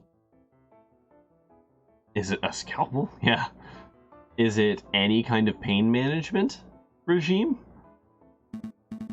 Alright then, hand the device over and I'll pass along to Dr. Phoneix right away. But it's not that simple. The device isn't finished yet. Not finished? I know exactly what needs to be done, but I'm missing some crucial parts. Perhaps you have some time to spare, you could help. Oh my god, is this just gonna be fetch quests? Am I just doing some goddamn Legend of Zelda fetch quest chain BS right now? Run out and collect what I need? What? No, that's absurd. If you have shopping to do, then you can do it yourself. Falcon, please help the man. Can't spend the rest of my life in debt. Alright. No need to get all panicky. We'll hear the man out at least. It's designed to eat time, yeah. Great, I'll take notes. What is it you need, monsieur? I need a copper pot. Pot as in like saucepan? What on earth for? It's a necessary component for my invention. I can use it to build a portable electric battery. When zinc rod is suspended in sulfuric acid accompanied by a copper surface, a current is generated. Save me your scientific mumbo jumbo. One metal pot should be trivial excuse me, to acquire. One copper pot. Oh, the copper part is important? Okay, one copper pot. Wonder where you would find one of those. I mean, he did say specifically copper pot, like, repeatedly. selling copper kettles at the Hall's Market, although those things aren't too cheap. Can't help but feel I saw copper pots somewhere else. Yeah, at the Louvre. What else? String. High-grade string to bind some components to the device together. Seems simple enough. I imagine the Hall Market would have that in abundance. Can we really afford to blow our whole budget at the market, Falcon? Surely there's a cheaper way to acquire the string. Look, I have a loose thread in my jacket. Take it. The string must be a high quality, that, monsieur. I need something that's fishing line grade. Okay. Oh, I see. Was there anything else that you wanted, monsieur? Some books, confectionaries, alcohol, groceries, perhaps? No, that's everything. Alright. I've got it all written down. Feel a little conned. We came here to collect a debt and left with a shopping list. We're going to follow through and get Monsieur Trove's items, right? Yeah, we'll see. The thing is, we're burning days, but I don't really know, like... Oh, there you go. That is the special one. That is special. There you go. Okay, so we need...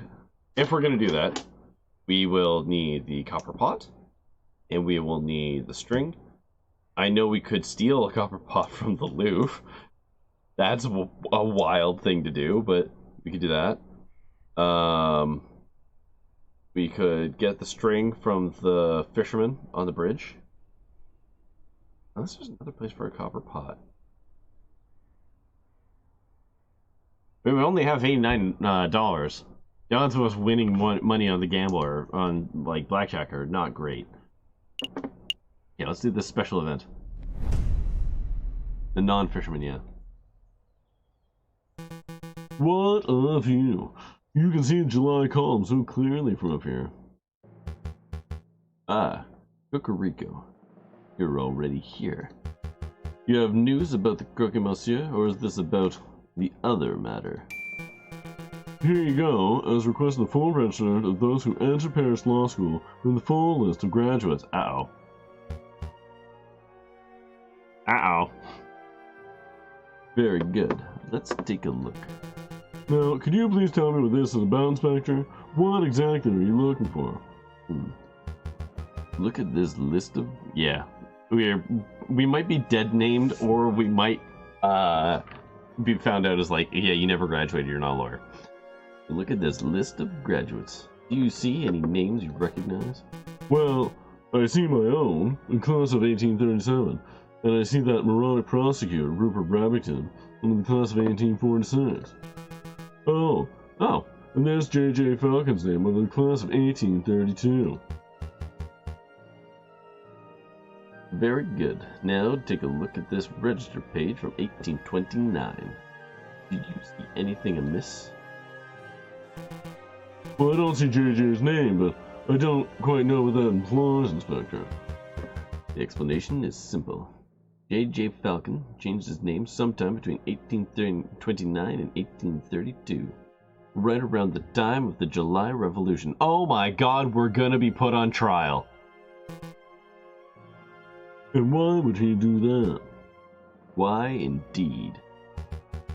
Monsieur Cocorico, you and I are roosters. We are birds of justice, birds of French national pride. You're chickens. You're fucking chickens. Don't get above yourself. But Falcon, he is a bird of prey. It's in his very nature to draw his talons and lash out at those around him. That's just wicked racist, my man. They're cocks, really. I have no doubt that, when the pressure rises, he will show his true colors. I'm not sure if I agree with your personality assessment, Inspector. I have always suspected that JJ was a buffoon, an imbecile, and a troglodyte, but never would I describe as a man or person of malice. Time will tell. Do you need me for anything else, Inspector, or shall I continue my investigation of the croque monsieur? There is one more thing. Take this. Pistol? No, thank you, Inspector. These are dangerous times. Face a violent threat? You cannot hope to defend yourself with that riding crop of you. This event is called the Cox. Oh, got it. I'm well aware. I just find these ghastly things tend to escalate situations rather than mitigate them. It would be like the cops to give someone a gun and say to use it when they get into a bad situation instead of trying to talk their way out of it. That's what everyone says during peace. Take it. Thank me when it saves your hide. Fine, I'll hold on to them. Well, Monsieur Cocorico, you have been most helpful. I'm just doing my duty. Good day, Inspector. No cops would do that. Stares directly at camera. Okay. I don't really want to deal with Buddy Boy's debt right now. So. I feel like the bar is a good place to go. If we actually want to investigate some of this, the Frogmaster. No, no drinking. Bad Falcon. Calm down, Sparrowson. I'm just here for information. Taverns are the first place people go to moan about the government. Therefore, they are perfect tribal breeding grounds. Oh, makes sense. What was this voice again? It was kind of my Scooter voice, right? How's you too? What will it be today? Wine or beer? I'm afraid it's just questions for now, Madame Quinnell. We're looking for a man named the Jesus Frogmaster. Have you seen him? No, that name doesn't sound familiar at all. Okay, have you heard any of your patrons bad-mouthing the government? Oh, howdy hey, N-Rocket. Of course, this is a tavern, hun. If people couldn't come here to grope and talk politics, where else could they go? That's true, but has anyone stood out? Whoa, what the hell? Who is N-Rocket? Why, hello. Who is this person?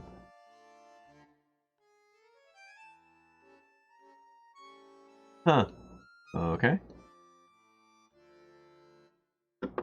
Yeah, welcome. Well, yeah, welcome.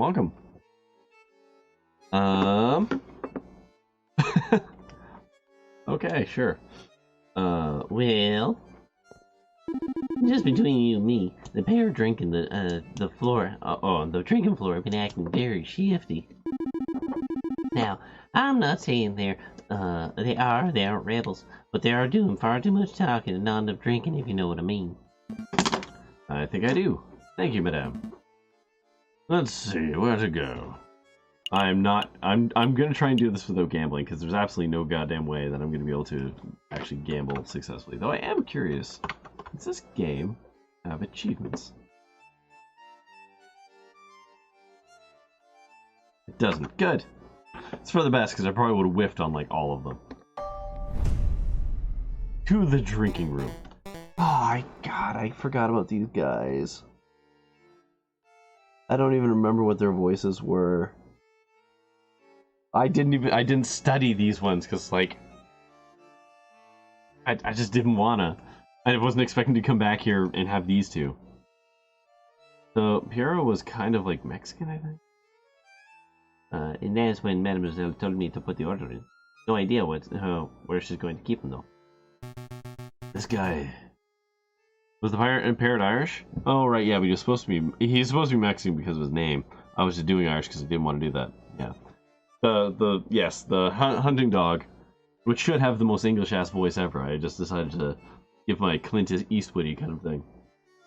Yarrow, you know that she's being called Mademoiselle. You're gonna get stuck with guard duty again. Oh, you're right. The madam is in. Wait. Oh, yeah, water. Yeah, married, is she? So why do we have to call her madame? Why don't you ask her yourself? No way. Oh my god, this guy, I don't know what this guy's accent's supposed to be. No way, she's straight up, eat me a lot. Okay, no, this guy's supposed to be cockney as hell. That's what this guy's actually supposed to be. Straight up, eat me alive. That's the voice. This is the guy that's supposed to have that voice. But too bad. No way. She would straight up eat me alive if I asked her, actually. Wait, hush up, do you smell that? It was like eavesdropping. Can I help you, monsieur? Let's just go straight in for it. Monsieur, have you heard of a man called Falcon? Wait. Like chance that these guys might be rebels, right? If you ask directly, they might be scared off.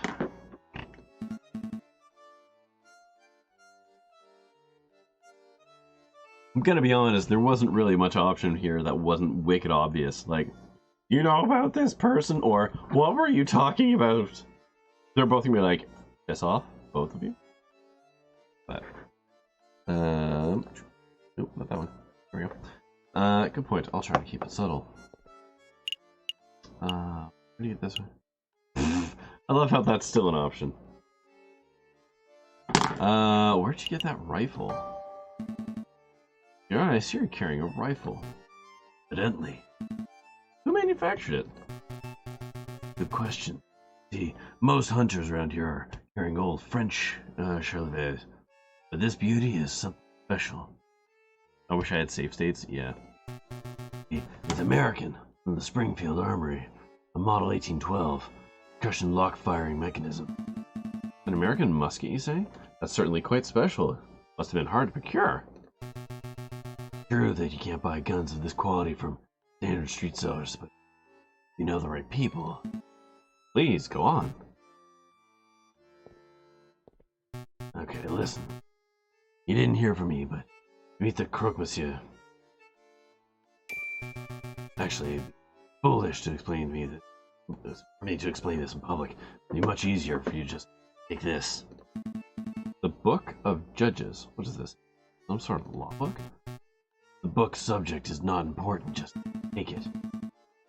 Oh, I see. It's the Book of Judges from the Bible. Old Testament stories of God smiting people and stuff. I appreciate the gift, monsieur, but I'm not religious. Nor am I. Then why are you... Wow, Falcon's really being dumb right now. Just take it, you idiot. Bible books are what we use to pass around in code phrases, don't we? Code phrases. Darrow, please, I'm trying to be low-key, and I can't do that if you're mouthing off with that big beak of yours. Right you are. Try to forget what my friend said. Just with a little searching and with the contents of that good book, you should be able to get what you desire. Is that a religious metaphor? No, monsieur, I'm being very literal. Okay. Well, thank you very much for the gift, monsieur. But to be honest, I have no idea how this is supposed to lead me to our gun sales. Well, I hear that there's an excellent friar who performs Bible reading at Notre Dame Cathedral. Perhaps if you show the man your new book, he'll be able to find you a particularly spiritual passage. Are you sure this isn't all just a religious metaphor? I feel like you're trying to convert me. I assure you, I'm as secular as they come, monsieur. This guy's voice is actually doing the most damage to my throat right now. Friar at Notre Dame Cathedral. Thank you, monsieur. I'll make a note.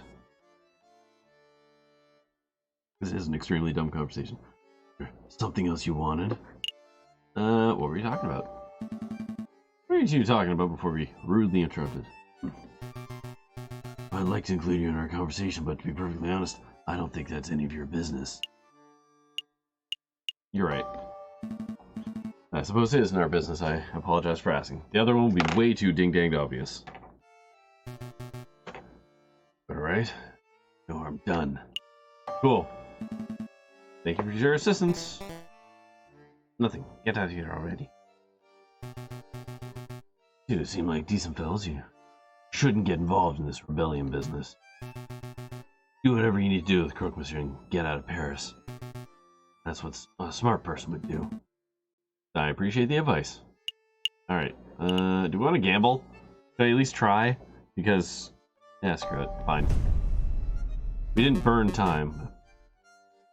Oh, the big doofus has returned. Here to play some cards, monsieur?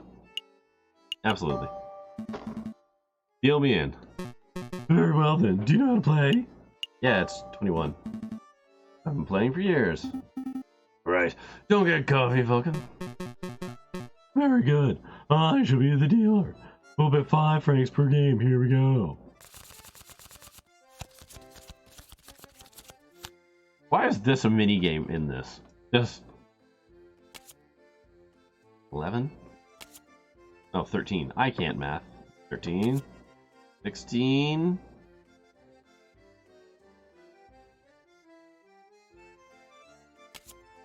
17.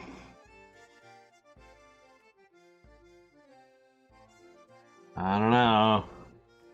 Don't do it? Alright, I'll stand.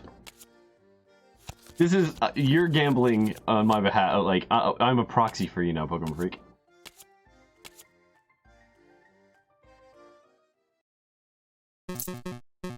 That's the second time he's gotten 21. I don't know if I can actually win this. But yeah, what was that? That happened last time, too. At... Okay. 4. 15. 16. Yeah. Yeah. Okay, one more and then that's it.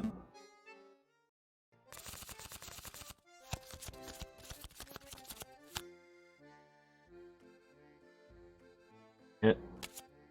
10. 19. I'm standing at 19. If this dude pulls 21 again, this is BS.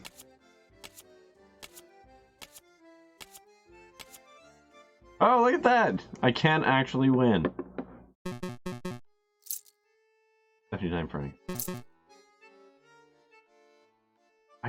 I just don't see how this is worth it.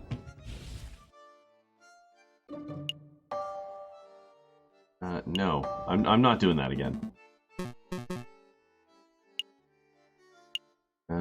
Okay.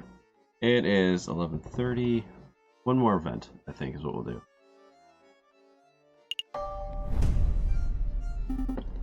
Yeah, let's go. Okay. God, there's so many things you can go to. This is ridiculous.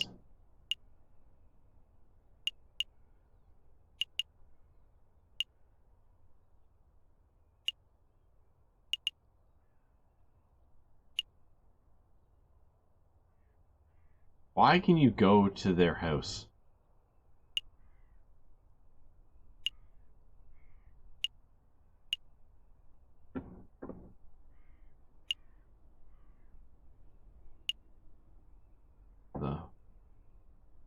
Yesterday, should we just continue that plot line for now? Yes. Oh, I'm gonna have to do stupid voice now. So many people. Falcon and Sparrowson step into the grand atrium of the Notre Dame Cathedral. Scaffolding lines much of the crumbling outer wall. Unperturbed, a handful of devotees are silently kneeled in thought. I'm not almost done filling the book because it keeps adding pages.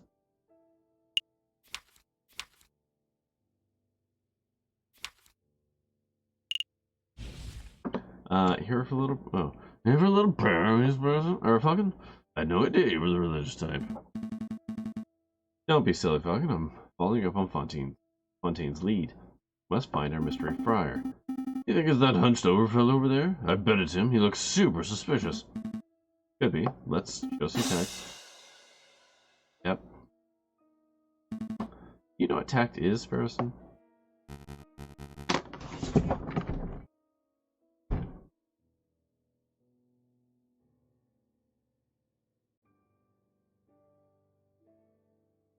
Are you serious?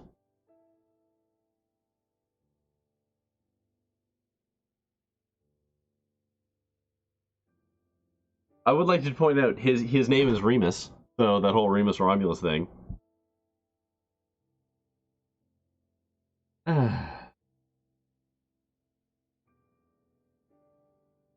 Welcome, my brothers, welcome. All are welcome under the roof of the house of God. Are you here to confess your sins, or perhaps you wish to join in our services? Actually, Friar, we're here because... Oh no, sorry.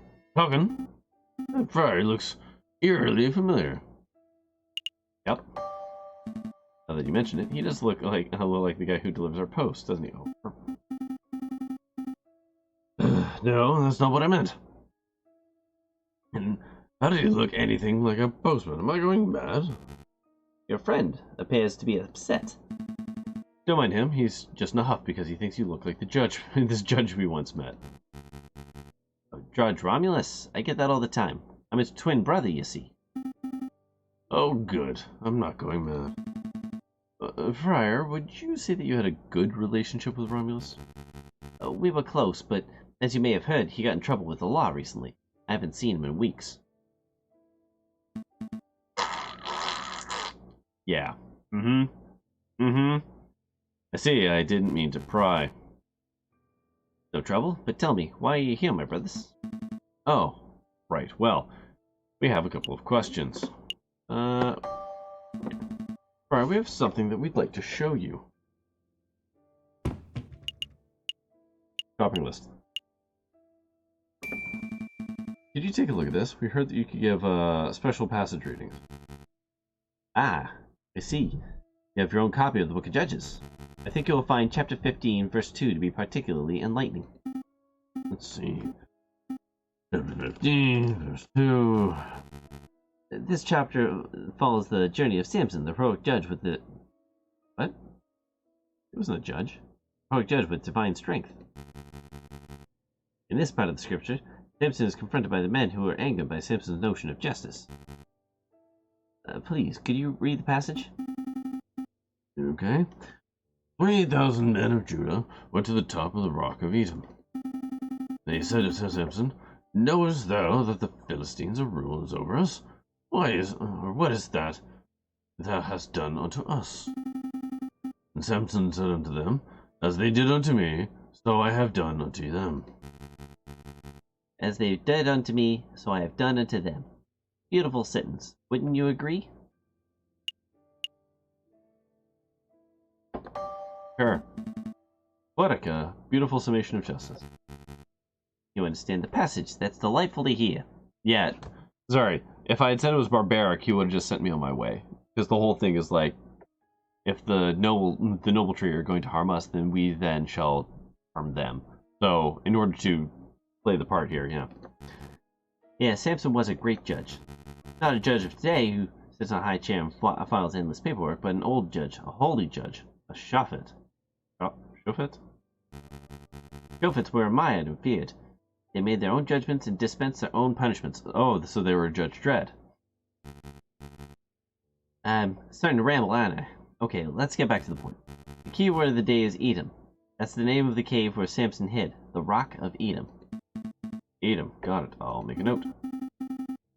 Backwards, mate. I'm confused. What do you do with this keyword? That's for you to learn on your own, brothers. You appear to be intelligent.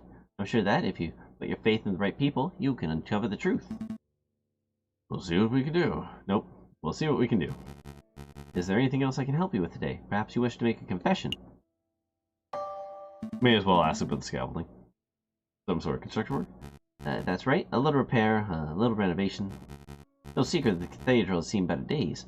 The Cult of Reason did a lot of damage back in the day of the Revolution. But now we're well on our way to restoring this holy place to its former glory. Cult of Reason. Religion of Christianity. Falcon, what's the difference between religion and a cult? Widespread acceptance?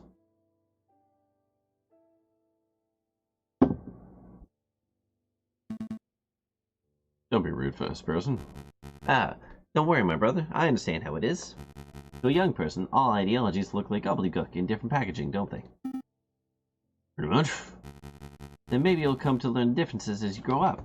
Promise, some ideologies are worth following to the very end. Well, let's not talk anymore about cults and ideologies. Did you want anything else? Yep. I think we're done here. Thank you for your time. Go in peace, my brothers. Dun, dun, dun, dun. I don't know how many days I'm allowed to do this, but we are going to save and quit. Because it is 11:35, so I'm going to call it there. Okay. And exit to desktop. Nope, there we go. Okay. Other than dropping like a buttload of frames there, which is frustrating, that was really interesting.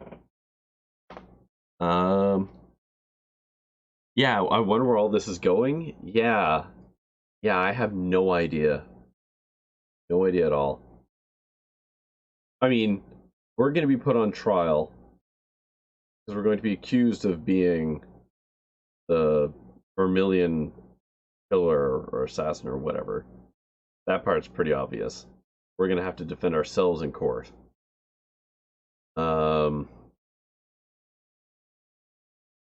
I don't really know how we're gonna get there. Yeah, what would have happened if we had agreed? I don't know. That's an interesting question. I don't know. But guess we'll never find out because I'm not gonna replay this game. But hey, you could play a Pokemon Freak and let me know. Just make opposite decisions that I made. Because yeah, I'm not gonna replay this just to find out. Sorry, that's not happening. But yeah. Oh, excuse me. Voices. Whoa, that's loud. Me, anyways. I don't think I'll play this either. Oh, that's fair. Alright. Turn that down a little bit. Anyways. Oh, this is an intense song. Okay. Calm down a little bit. Okay, so, well, that's the stream for tonight. I'll be back tomorrow with more of this. We'll see what happens.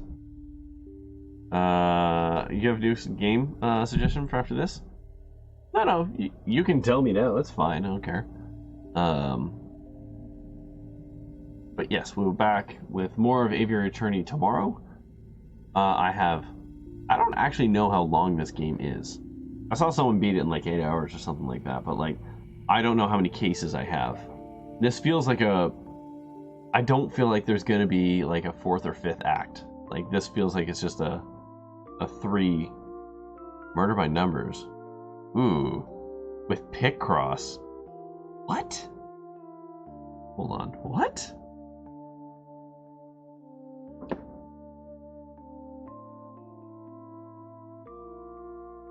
You ever find yourself cursing the lack of detective theme mystery games? Okay. Okay. Okay. You know what? Hold on. Let's do this. My actual screen.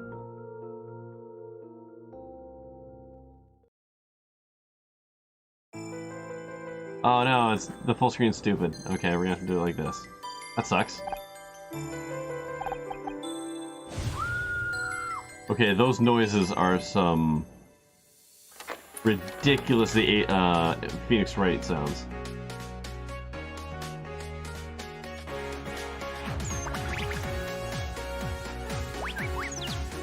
Oh, this music though.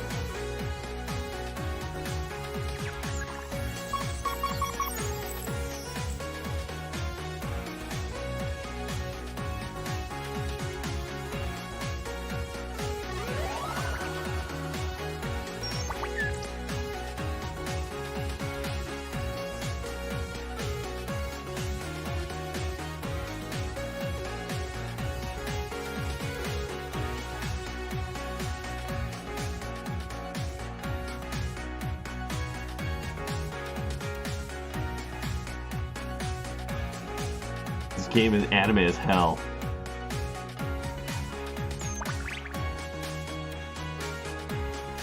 Yeah, there we go. New Phoneix Wrightly people were involved somehow.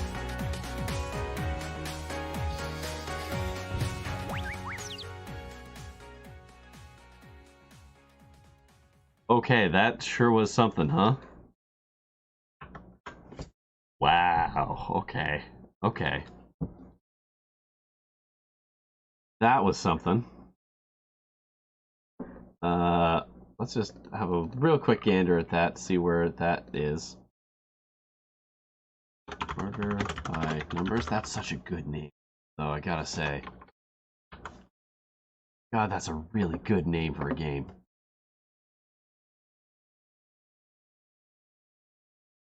It just came out, like the 6th of March. Like, it just landed.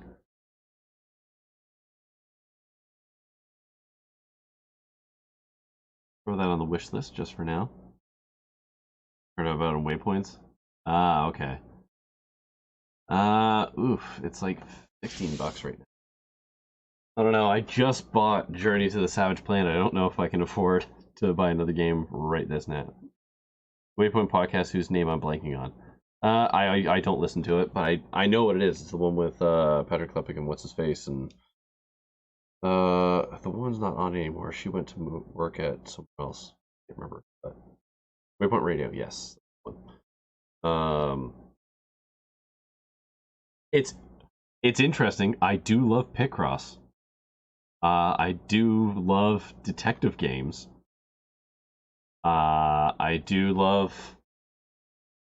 I mean, I love a lot about what that game talked about. It's just anime as hell, which is not. I'm not saying that in a bad way. It's anime as hell. You'd be happy to fund this stream. I appreciate that. I would put it to you this way: if you wanted to gift me a game through Steam, I guess I can't. I legitimately cannot stop you from doing that.